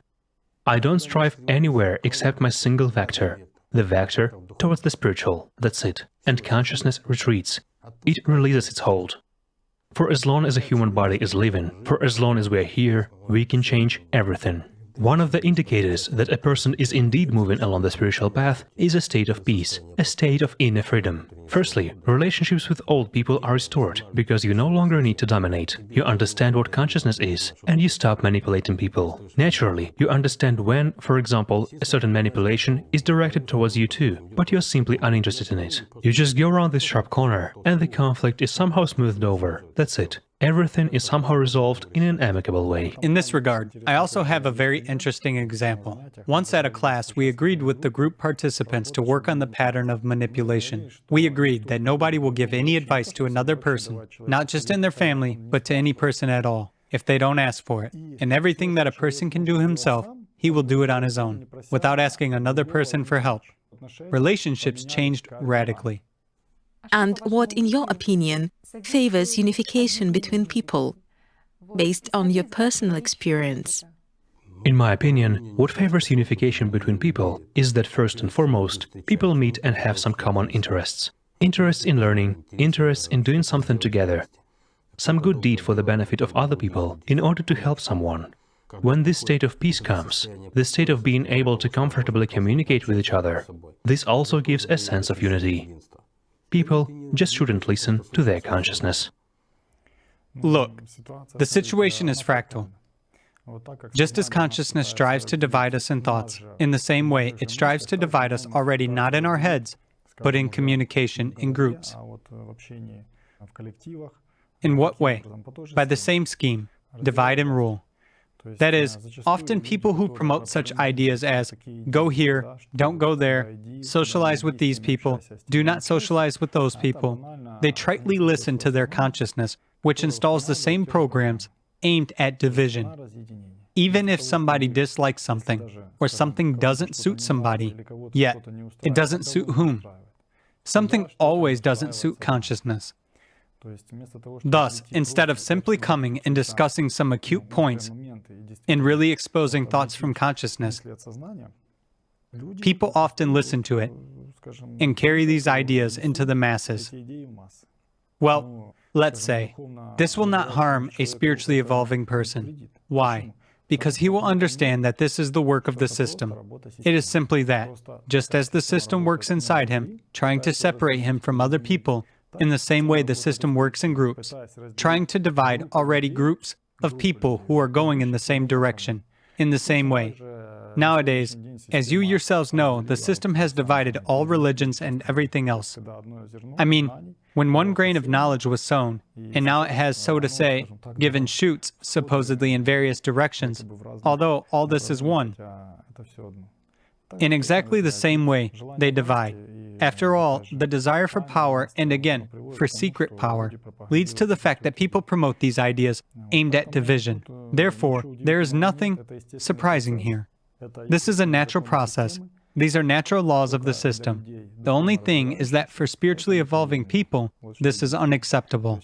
I mean, a spiritually evolving person, on the contrary, must strive for unity, for unification, for love, and brotherhood, because we have nothing to divide. You have asked, what unites people? It's my opinion, let's say, from my personal experience, People are united by one very important point: the aspiration to survive. To survive not only in the material sense, but to survive spiritually. You see, we have faced the strongest enemy that humanity has. It's the animal mind system. And we will be able to overcome this system only if we unite. This very law is often used, let's say, by the powers that be as well, who set peoples against each other. Why? They take the idea of an external enemy, convince a certain population that there is an external enemy, and this unites people. That's a good quality when people rally against some aggression or danger, but the thing is that the aggressor is different. The danger is different. I mean, the danger is actually, as it turns out, inside every person. Absolutely right. It's invisible. In other words, they show the wrong enemy. They show that the enemy is as if in another person, in his individuality, while in actual fact, the enemy is within us. And globally, it's the system. If people unite in the aspiration to survive and get to know the spiritual world, and pardon me, ultimately, to gain as much as immortality. After all, it is easier to do this in a group.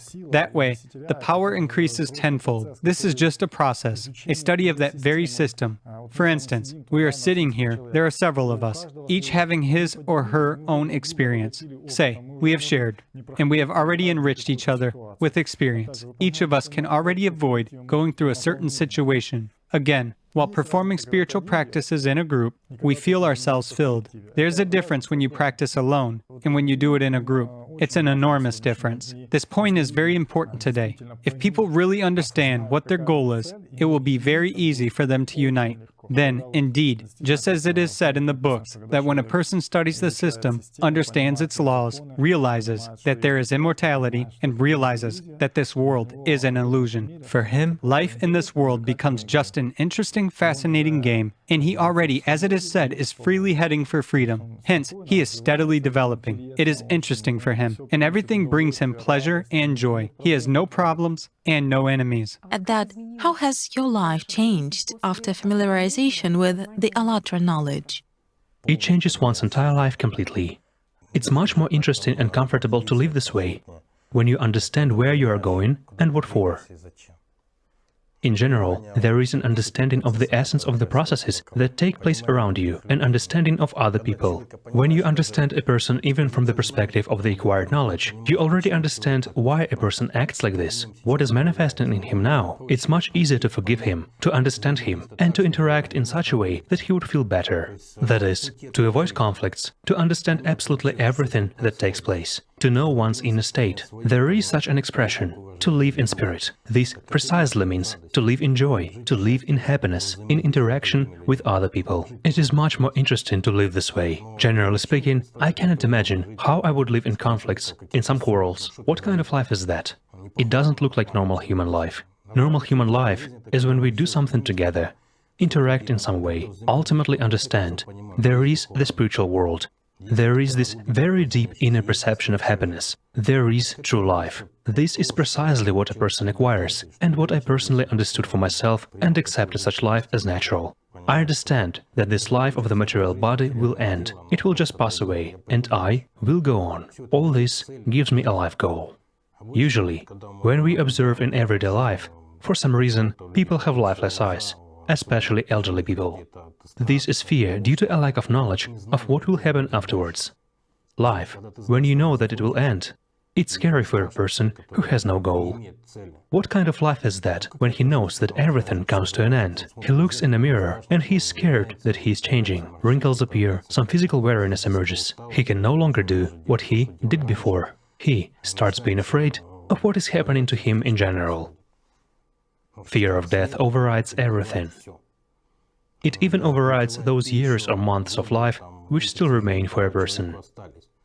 He understands that the life of his body is coming to an end, but he is scared because he doesn't know what is next. However, exploring yourself and learning the AllatRa science, you understand that life doesn't really end. Life only begins when your body ceases to exist, but this life has to be found here. There are no limits in learning. When you engage in spiritual practices, and let's say you manage to detach from the body. You feel what it means when you are not bound to the body. And later on, you return as if into a suit that is too tight, that squeezes and suffocates you, into this invisible slab over your head which is called consciousness. Then you don't have fear of transition, because you understand that all these things do not exist there. I mean, there are no endless problems with the body, no endless confrontation with consciousness, and so on and so forth. There is freedom there. Yes, transition takes place into what is better. But again, one should work on this. One should gain personal experience. Otherwise, for a person, these will be just words. I will say about myself that my life has changed, it is changing, and as I understand, this is not the limit yet. Because indeed, that way of life which I had before the AllatRa knowledge, when I encountered it, and now, this, everything is built up as Volodya has said. Everything around the goal. Movement towards the goal is like a movement of a locomotive.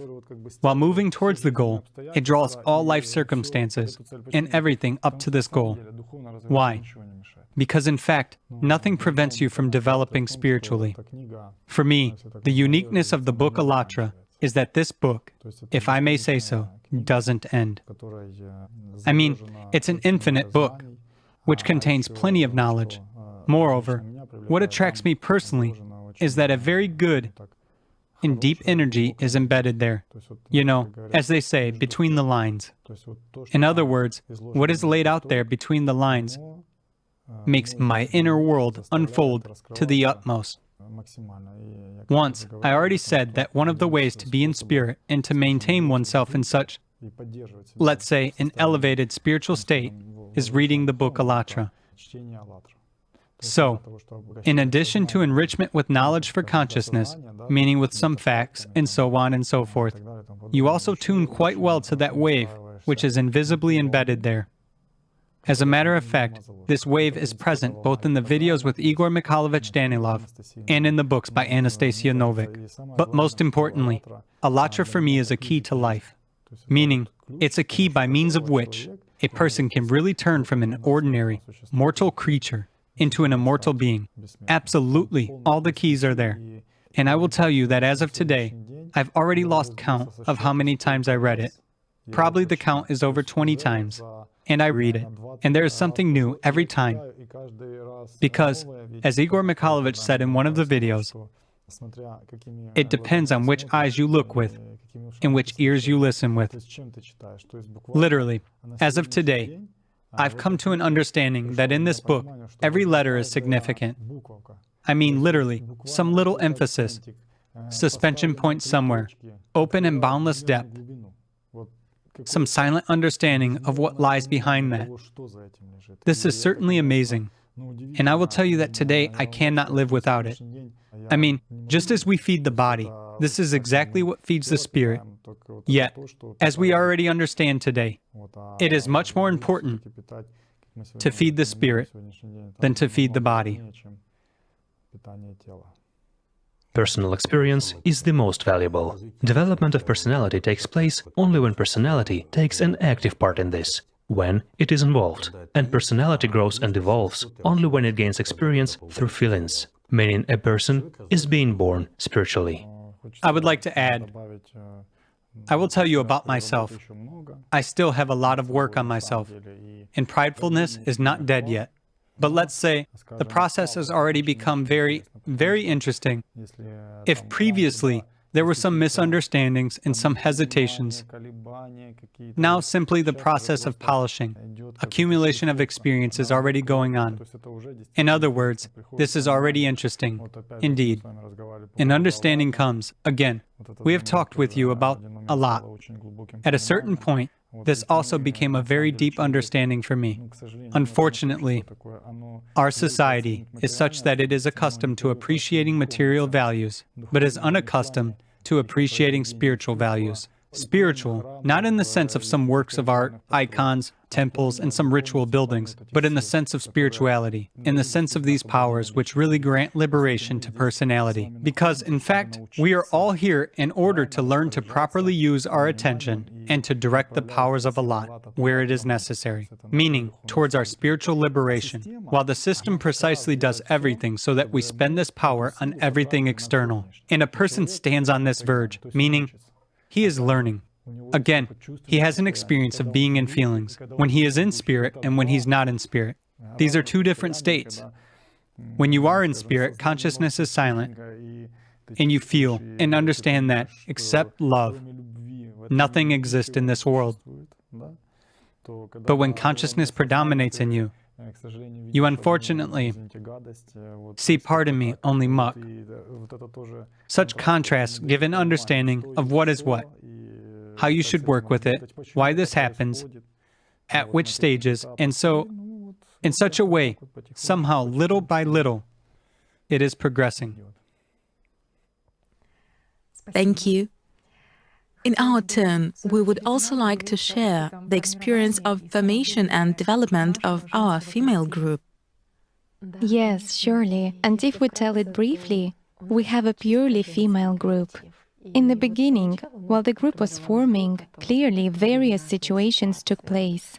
Everyone certainly came with an open heart, but each person had their own aspirations. It turned out that consciousness of different people interpreted the desire to discover the spiritual together in different ways, because someone wanted to learn some supernatural abilities, others wanted magic. For someone, achievement of their own goals and implementation of desires in three-dimensionality was more important, while some just couldn't part with their pridefulness. Although, certainly, it was a pity that we had to part ways with those girls, since many of them had good potential. But there must be harmony in the group. Theory is theory. But if everyone strives for the same thing in practice, for spiritual work on themselves, for living by the spiritual world within themselves, then the group is also like a single being. And most importantly, the results of every person mean reinforcement of the potential of advancement of the group as a whole. But we still hope that everything will be fine for the girls whom we parted with, that they will achieve what they want on their own, and eventually will be able to step over the illusions of their consciousness. So, when a group of like-minded people formed, for whom honesty, openness, and certainly a true desire to explore the spiritual path in practice prevailed, then the process of development of the group went on very fast. Practices began to go in a completely different way. A collective experience emerged, and completely different questions began to arise, which were associated precisely with personal practical spiritual development. And to those specific questions, Igor Mikhailovich already gave specific answers. And much of what we learned at that time has been voiced in today's conversation. This is very important for people because it's a great spiritual help. Yes, and already being at this stage, you understand mistakes, you understand the reasons why you previously were stuck at some stages. And certainly, the main reason is that back then you didn't live by this in reality, you didn't work on yourself seriously. You didn't apply in practice everything that had been said, everything that had been read or heard in the videos with Igor Mikhailovich. You even understand how silly the questions were which you wanted to ask Igor Mikhailovich at that time, questions from consciousness. However, back then they seemed important and meaningful to you, or rather not to you, but to your consciousness, while you didn't know the spirit in yourself yet. But now you understand that definitely nobody will give spiritual answers to questions that come from consciousness. As we ourselves became convinced in practice, as the question, so the answer. From whom a question comes, that's whom Igor Mikhailovich responds to. Absolutely right. Yes, and now you simply work on yourself. You simply act from the deepest feelings. You do not ask questions as before, from the mind, from consciousness. You simply seek unity, which comes because you are in an incessant dialogue with God. And the thing is that it really takes place every day. You don't look for a specifically assigned time or, let's say, somehow in fragments to work on yourself, not to work on yourself, or, for instance, now you're doing this, later you're not. No. It's a decision made once, but it is mature. It's a profound inner decision. And you simply remain faithful to yourself in this decision. You remain faithful to God, meaning you do not betray yourself. You serve God. You serve the spiritual world here and now. Absolutely right. And there is no such thing as you serve today and do not serve tomorrow. Well, what is this? It's not a choice. Yes, now you really understand the reasons and mistakes of the past compared to the present. For instance, many of us previously attended Volodya's classes, Andrei's classes, and other people's too. But every time there was a surge. There was some theoretical understanding, there were some initial practical attempts. But later on, there came a point of marking time. Such time-marking states sometimes lasted for years. That is, you seemed to be aspiring, you clung onto these groups, onto the leaders as your life-saving straw. But you felt that there was no advancement, that some stagnation was taking place. Right, you moved from one group to another, trying to find a way out of this dead end, hoping for something, but hoping in the external that somebody will help you. But it is only now that you understand why this was happening in practice. And in fact, this situation is fractally repeated in the world in various organizations, in groups, by and large, where people collectively aspire to follow the spiritual path, where consciousness stands in the way as an obstacle, like Igor Mikhailovich said. Therefore, we consider it necessary to analyze this subject in more detail. Let it be on particular examples, on the examples of our good friends, like-minded people, for instance, Volodya and Andrei. What can be seen, what can be felt now, at what stage they stopped. And consequently, the same stop happened to those who follow them, so that they and many other people can only benefit from this experience. As for Volodya, he tells a lot of theoretical things.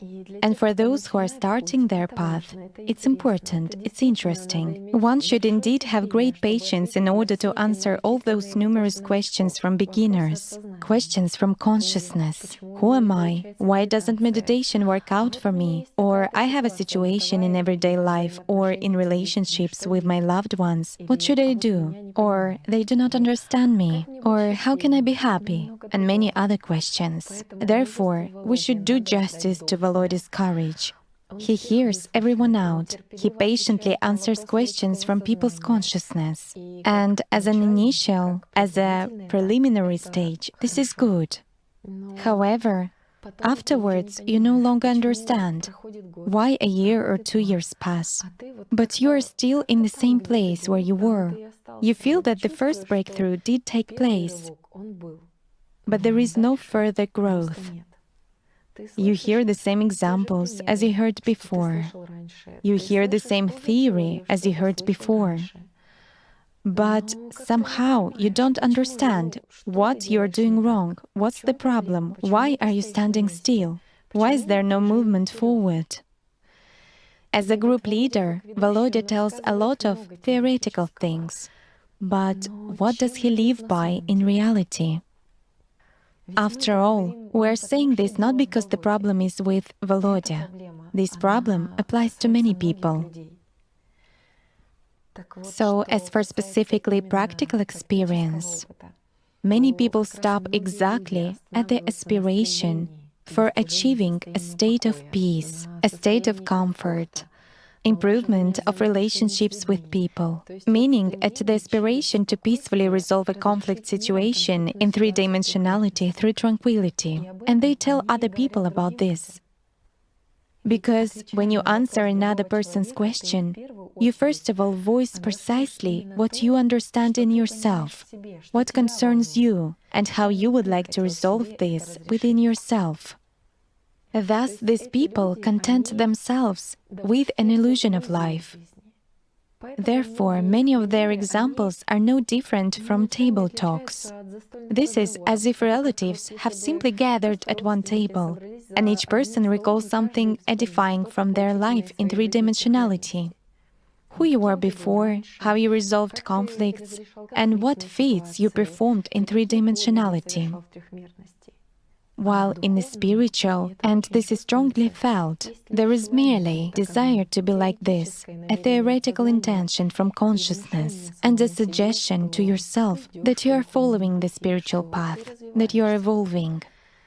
However, as a matter of fact, it's a stage of hovering between autogenic training and meditation. It is life by consciousness, it is doubts and fear inside.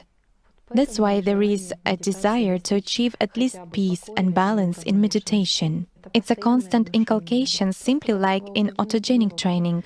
Just as Volodya has said today that one should give oneself a clear directive. Stop, that's it. I do have feelings. They haven't disappeared anywhere. I'm heading for the spiritual world. I don't judge anyone. I don't strive anywhere except my single vector, the vector towards the spiritual. In fact, this is merely autosuggestion. As for the initial stage of restraining one's consciousness, this stage of autogenic training, this is good. But unfortunately, many people stop at that, and consciousness continues playing a movie. Therefore, people often think that they engage in the spiritual. But in reality, these are just attempts to get rid of inner fears which their own consciousness imposes on them. That's why they are afraid of taking the next step, because their consciousness, which opposes everything spiritual in a person, gets activated. These are just hopes for living by spiritual reality, for living by spiritual joy. But it is not life itself. It is shifting responsibility for your salvation onto someone who serves as a role model for you. However, salvation is everyone's own business, as Igor Mikhailovich once told us. That is why, in theory, these people talk about life in a dialogue with God, about life by perception through feelings, about life by the spirit, and also that it is normal, it is natural, that you should return to this state. You shouldn't let it go. But in practice, this understanding is still from consciousness. This understanding still lives in three-dimensionality. It's a stage when, through an altered state of consciousness, a person merely strives to reach that peace, which Igor Mikhailovich was talking about, when you are neither here nor there. But what prevents you from moving further? Fear. Fear from consciousness to lose something in three-dimensionality, fear of death, fear of losing some image from consciousness, contrived by people themselves, fear to look somehow wrong in front of others, in front of dear and near people, being afraid of their opinion of their consciousness. Hence, there is fear of the external, when this actually concerns the internal. But here you decide for yourself what you need more: external conformity with images of three-dimensionality, games with masks of the system, or really life by this inner freedom, freedom from fears and illusions, life in practice, life by the Spirit. Meanwhile, Andrei has another situation, and this situation is also common to many people. Here we can feel practical experience of working on oneself. Therefore, there are many sensible practical examples, which are interesting both to hear and to keep in mind for your own practice. Yet, what often appears in Andrei's explanations, The fact that we can hear about a constant fight, about opposition to the animal nature, about replenishment with the powers of Allat, a fight for the powers of Allat, that these powers are needed for personality spiritual growth, that a person is able to feel them entering. All this is correct. There is an understanding of the value of the powers of Allat, but it is just a certain stage. That stage when a person has come into contact with the invisible world, with all this magic from consciousness. And at this stage, as Igor Mikhailovich said, hunting for Allat powers takes place. It's a stage of hovering between meditation and spiritual practice. It is just one of the stages when a person gets stuck in this fight with his animal nature. And many people encounter this. It's just one of the tricks of consciousness, accumulation of powers and constant fight.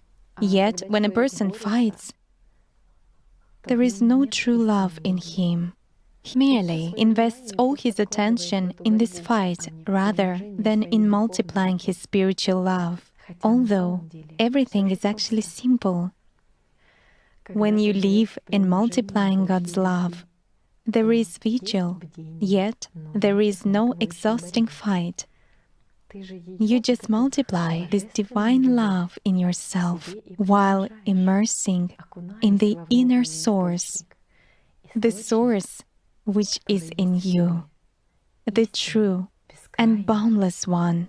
You do not seek in the external that which you have inside yourself. But it is wonderful that Andrei speaks honestly, just the way it is, about what is happening to him and what kind of difficulties he faces. He is not afraid of other people's opinions. He tears the mask of consciousness, the system's mask, off himself in front of everyone. Although he still lives by the external, but he already aspires to live by inner processes as well. And this is very valuable.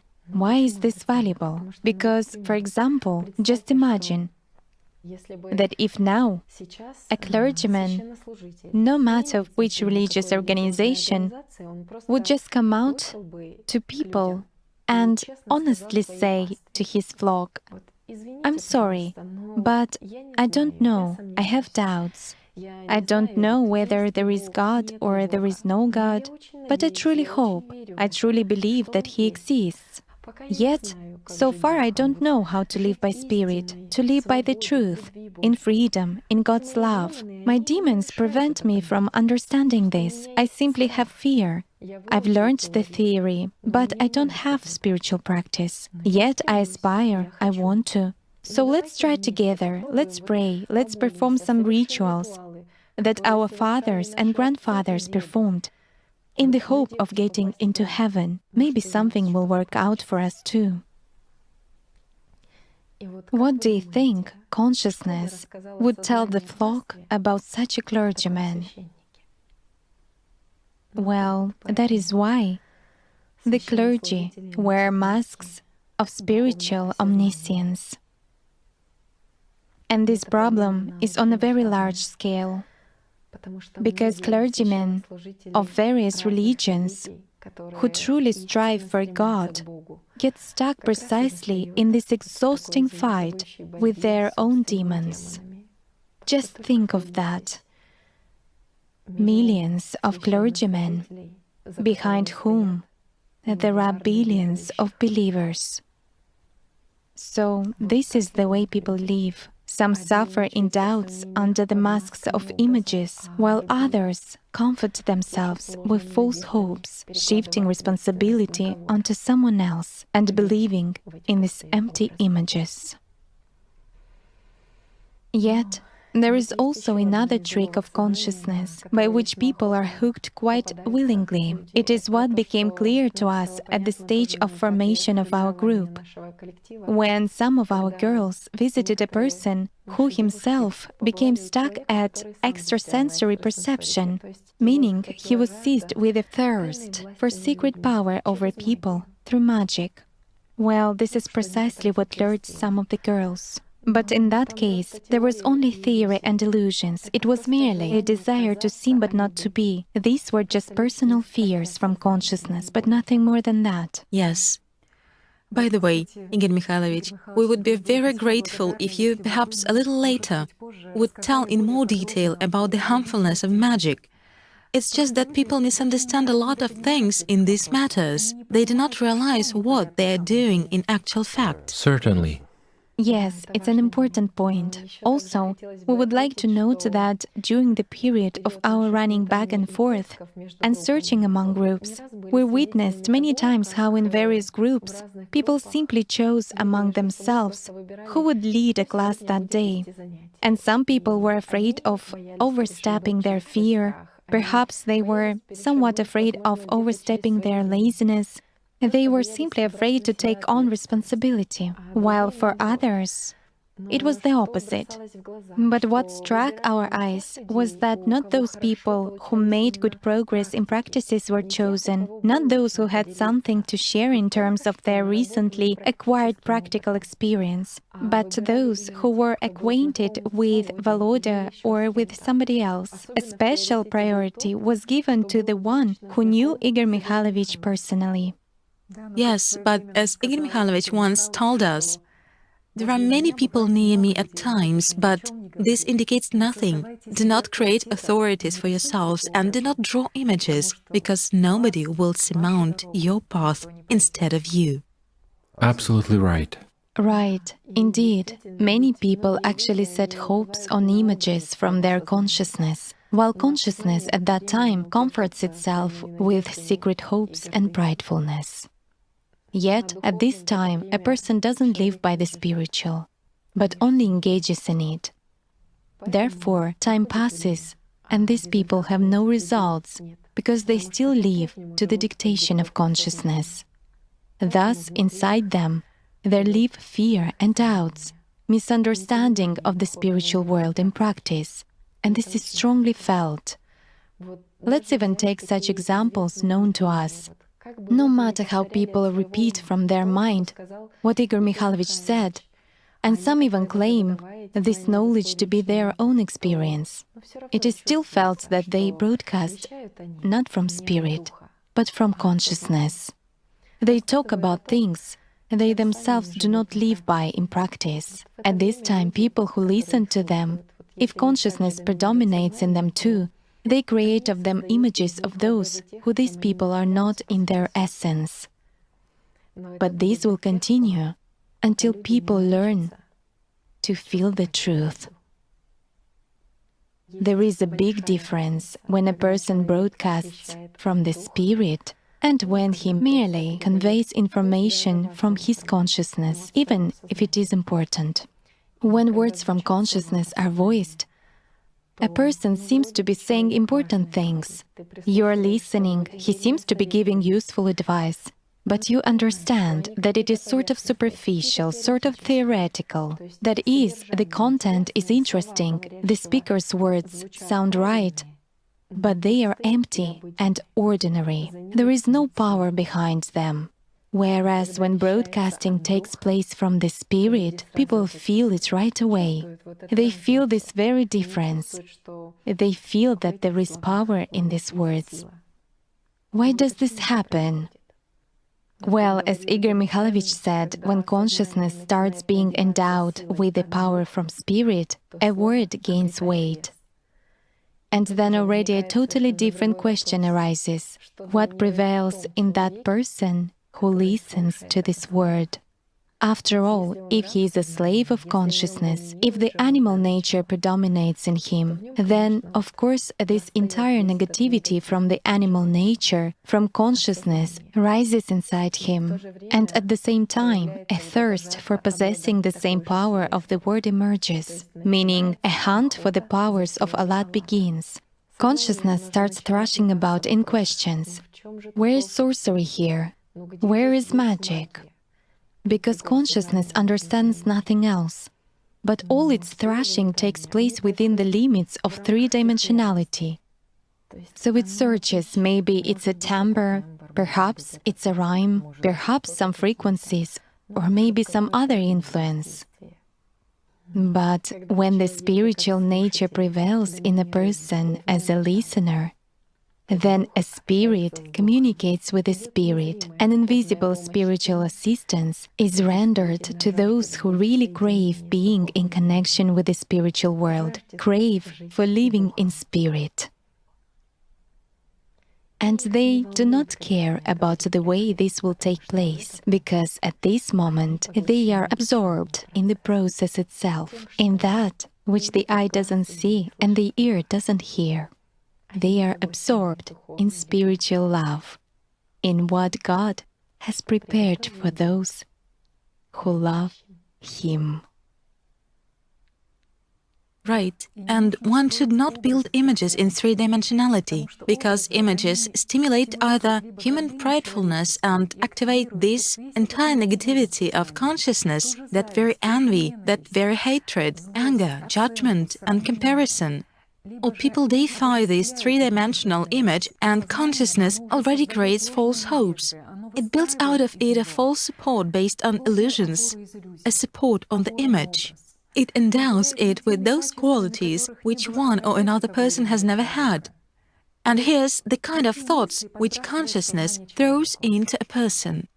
If this person is benevolent towards me, he will save me, and my spirituality near him will be higher compared to others. Meaning, there is false hope and pridefulness, but nothing more. So, if a person is a slave of consciousness, then consciousness simply plays an illusory film of images for him, which consciousness itself invented. A person lives by these images. Consciousness creates images of other people and endows them with such qualities that they do not even possess. Consciousness creates images, forces you to worship them. Worship exactly images, not people. It sucks you into this quagmire of existence, from where it will be very difficult for you to escape, and only if you're lucky. It is consciousness that needs some hierarchy, some elevation of one person over another. It is exactly consciousness that dictates to a person so that he would shift responsibility for his spiritual development onto someone else. A very good example was shown in practice by Igor Mikhailovich himself, an example of how we should destroy images created by consciousness, when, in the Unity video, he said, "I'm an ordinary man, a simple masseur. What halos? There is nothing except calluses on my hands." And you know, this surprised my consciousness at that time too. But now an understanding has already come that this was said so that human consciousness would not build images, so that it wouldn't create broken crutches and false hopes in people. People should spiritually evolve themselves, not feed consciousness with hopes, but develop in themselves the deepest feelings of true love in the eternal, boundless world, instead of searching for some temporary supports in illusory and finite three-dimensionality. Right. Once Igor Mikhailovich gave an important understanding. Look at a person not by consciousness, not by image, not by clothes, and not by words. Learn to feel. The spiritual world doesn't lie. No matter who is speaking, what and how nicely he is saying it, but you feel how it is in reality. Approach your life in a responsible way. Absolutely right.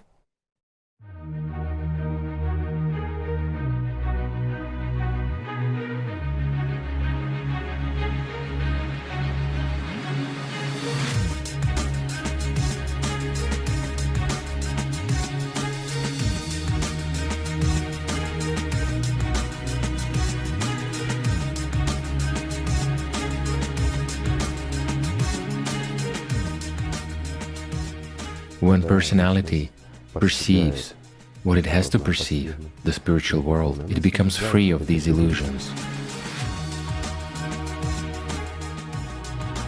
Good is here and now. Whereas, when cognizing the truth, one should master an elevated stage of self-perfection.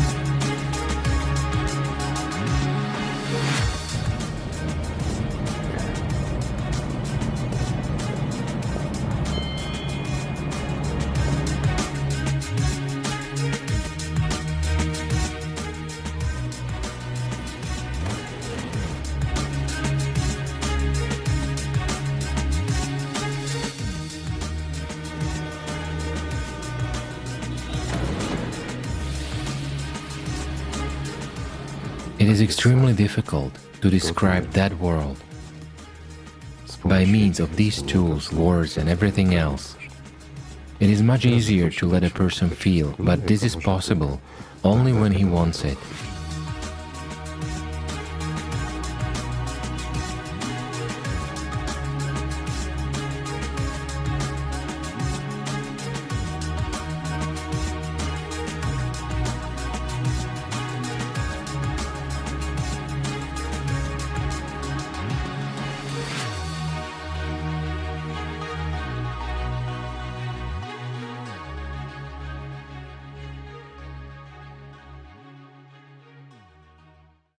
Igor Mikhailovich, in order to facilitate precisely a person's understanding of himself, understanding of his states, how does consciousness perceive itself, and how does personality perceive itself? Human consciousness always perceives itself exactly as a limited self, as something isolated.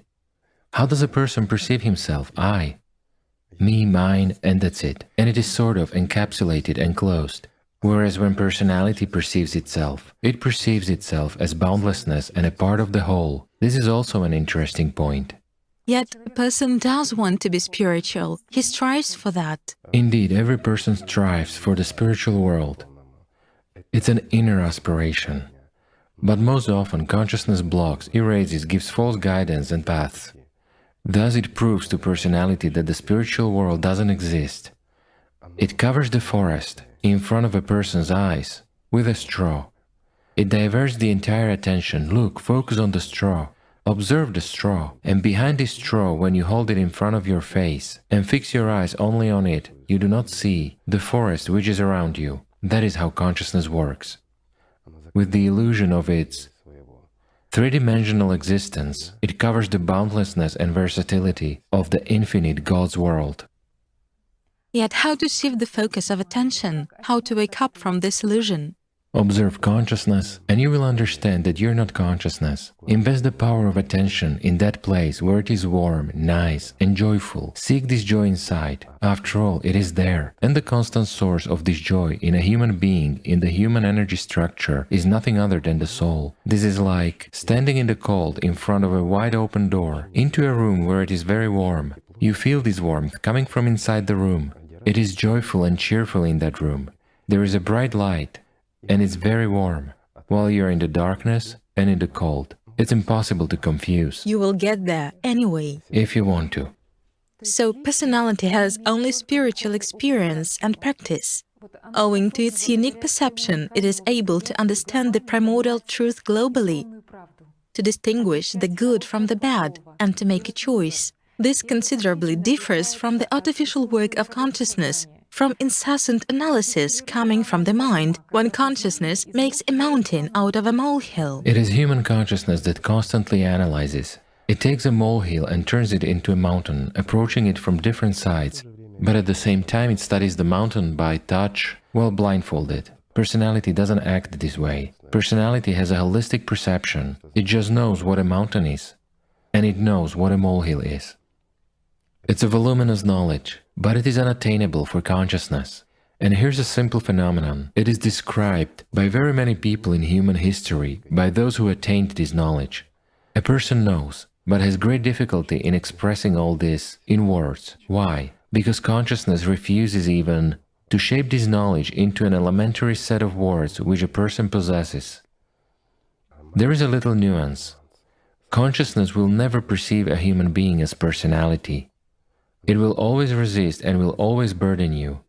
Personality is perception through feelings, and it is absolutely different from perception of itself by consciousness. When a person perceives himself from the perspective of personality, that is, when he becomes a free personality, the first thing he does is he stops lying to himself and inventing all sorts of stories. He doesn't play with consciousness. Igor Mikhailovich, there is also such a frequently encountered question: what is true unity, and what is unification in human society? Once you said that what people call unification in the modern world is basically reconciliation. People often talk about the need to unite and so on. But true unity in this world is impossible without spiritual development. Why? Because consciousness divides. The first thing it does is that it encapsulates a person and singles him out for himself. All this happens at the level of consciousness, of personality's perception of what consciousness tells it, namely, you are alone, you, and you. And unification implies unification of a community of interests, let's say, of a certain circle of people, but no more, while true unity may take place only at the spiritual level. When personality achieves perception of the spiritual world, it already feels people of the same kind who perceive that world, and that's where unification takes place. Why? Because personality needs nothing in this world. It has no material interests, while consciousness always has plenty of them. So whatever way we look at this, and no matter what anyone says, there are always interests. Let's take populists, okay? A person sort of aspires to see all people living happily, tells everybody about this, that he strives for that, he fights for their rights, but in actual fact, what does he think about, what does he care about, and what does he fight for? Here, several factors come into play. Either personal profit or self-popularization. He just wants others to think well of him, to admire him. In other words, it is trite satisfaction of egoism, nothing else but that.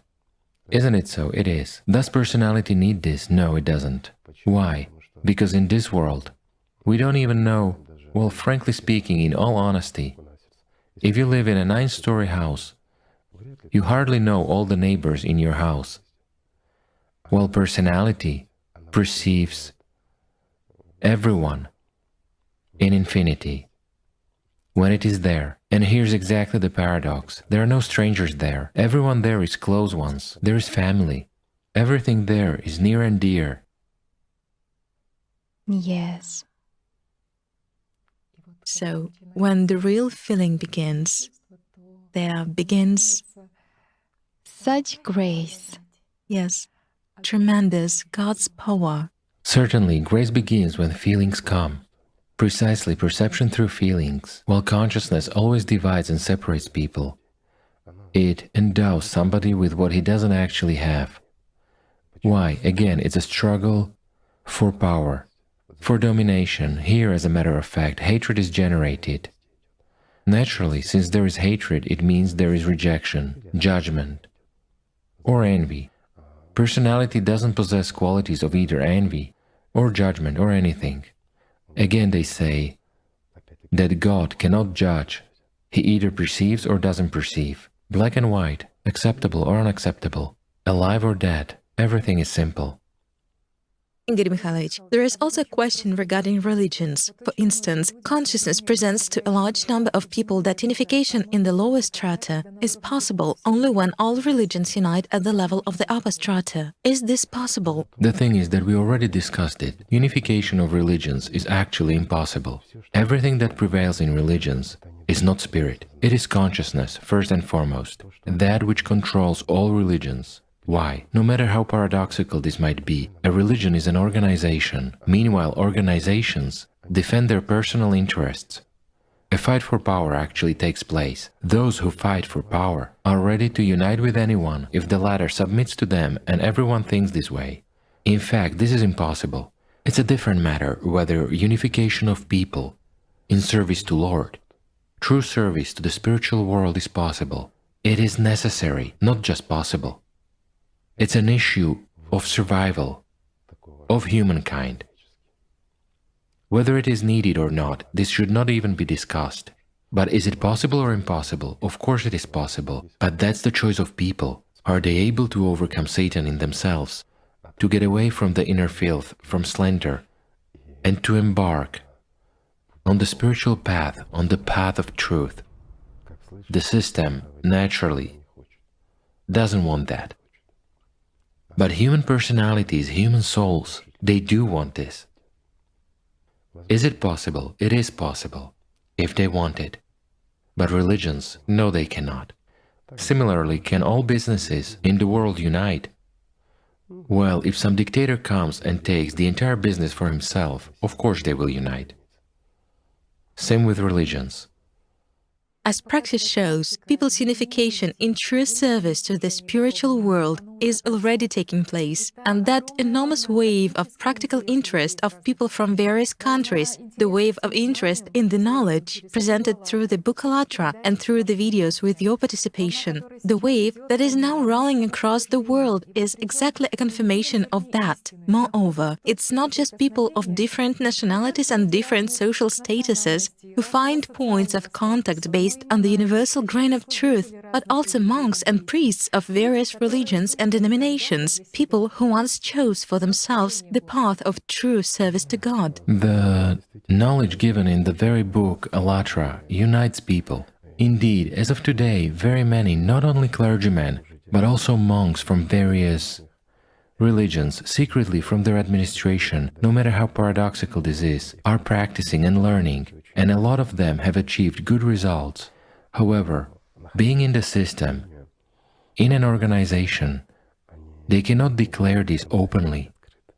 In fact, what's the difference which path you follow towards God? The main thing is for you to get there. As for spiritually developed people, after all, not everyone joins religious organizations just in order to satisfy their laziness and megalomania. As a matter of fact, a lot of people go there to seek God. They are urged exactly by the spiritual component, and seeing the truth no matter where they see it and what they see it in, they cling to it. Therefore today, indeed, a huge movement, so far hidden, but it is only hidden for the time being, is already starting across the world among religious ministers and monks who work on studying themselves by means of the very knowledge given in the book AllatRa. Thank God, there are already many people with whom it is possible to talk without opening your mouth, which is very valuable.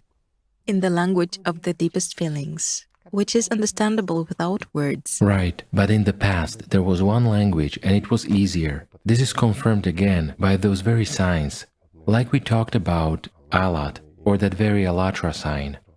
Yes, these are actually the most ancient signs which are found all over the world on nearly all the continents. This indicates that there was a common language and people understood each other, they knew. Ultimately, when people are engaged in spiritual development, they come to the point when they begin to understand each other in that single language, thanks to which it is possible to communicate with the spiritual world. There is no other language. It's the language of feelings, a sincere one. So it's not the language which the system or our consciousness speaks that is important. The inner language is much more important. But again, in order to communicate in that language, it is first of all necessary to learn to communicate with the spiritual world. Igor Mikhailovich, many people express their desire to be in a spiritual community, to develop together with like-minded people. It is natural that all people want to be in a spiritually developed community, among those people who live by the spiritual. But if you want to be in such a community, work on yourself first. Become a spiritually free person. Then the community will gradually change as well. Because the power will either reject Satan's servants or tear a human soul out of his nasty paws. It turns out you're like a magnet. You will either attract the like or push away the opposite. But your community will form the way it should be if you, on your part, work on yourself. People who only begin to study themselves and to perceive through the deepest feelings also note the resistance of consciousness, when at a certain point in time, imperceptibly, a shift from perception through the deepest feelings to consciousness occurs. A person loses perception through feelings and switches to consciousness when his bridge is narrow. And these fluctuations and drawing of attention occur when he endows something mortal with value. Well, it doesn't matter what we do. But what can be more important than life, more important than God? What is so important that Ahriman or the devil has, that is more important than what God has, than being with God? Nothing. You see, we are in three-dimensionality. It is the devil's world. Consciousness is the devil's tool. But our soul is a door to the spiritual world, while personality is the light which emanates through this door. And so we, being this light that radiates through the soul. What can the darkness possibly offer us? That we would, like that light, close the door, reject our true essence, reject God, God's world, and would go wandering around in the dark. Just explain it to me. Nothing. Different colors, but they're illusory. What else? Nothing at all. Therefore, everything can be done without breaking this connection with the spiritual world. Not can be, but this must be done. What can be more important? One of the main questions of those who made a decision to follow the spiritual path is how to really live during the day, how to live as personality. Indeed, many people ask how to live as personality during the day rather than by consciousness. Everything is simple. Abide in spirit. Be inseparable from spirit, and you will always live as personality and with the spiritual world. Or to put it simply, you will live. Just live.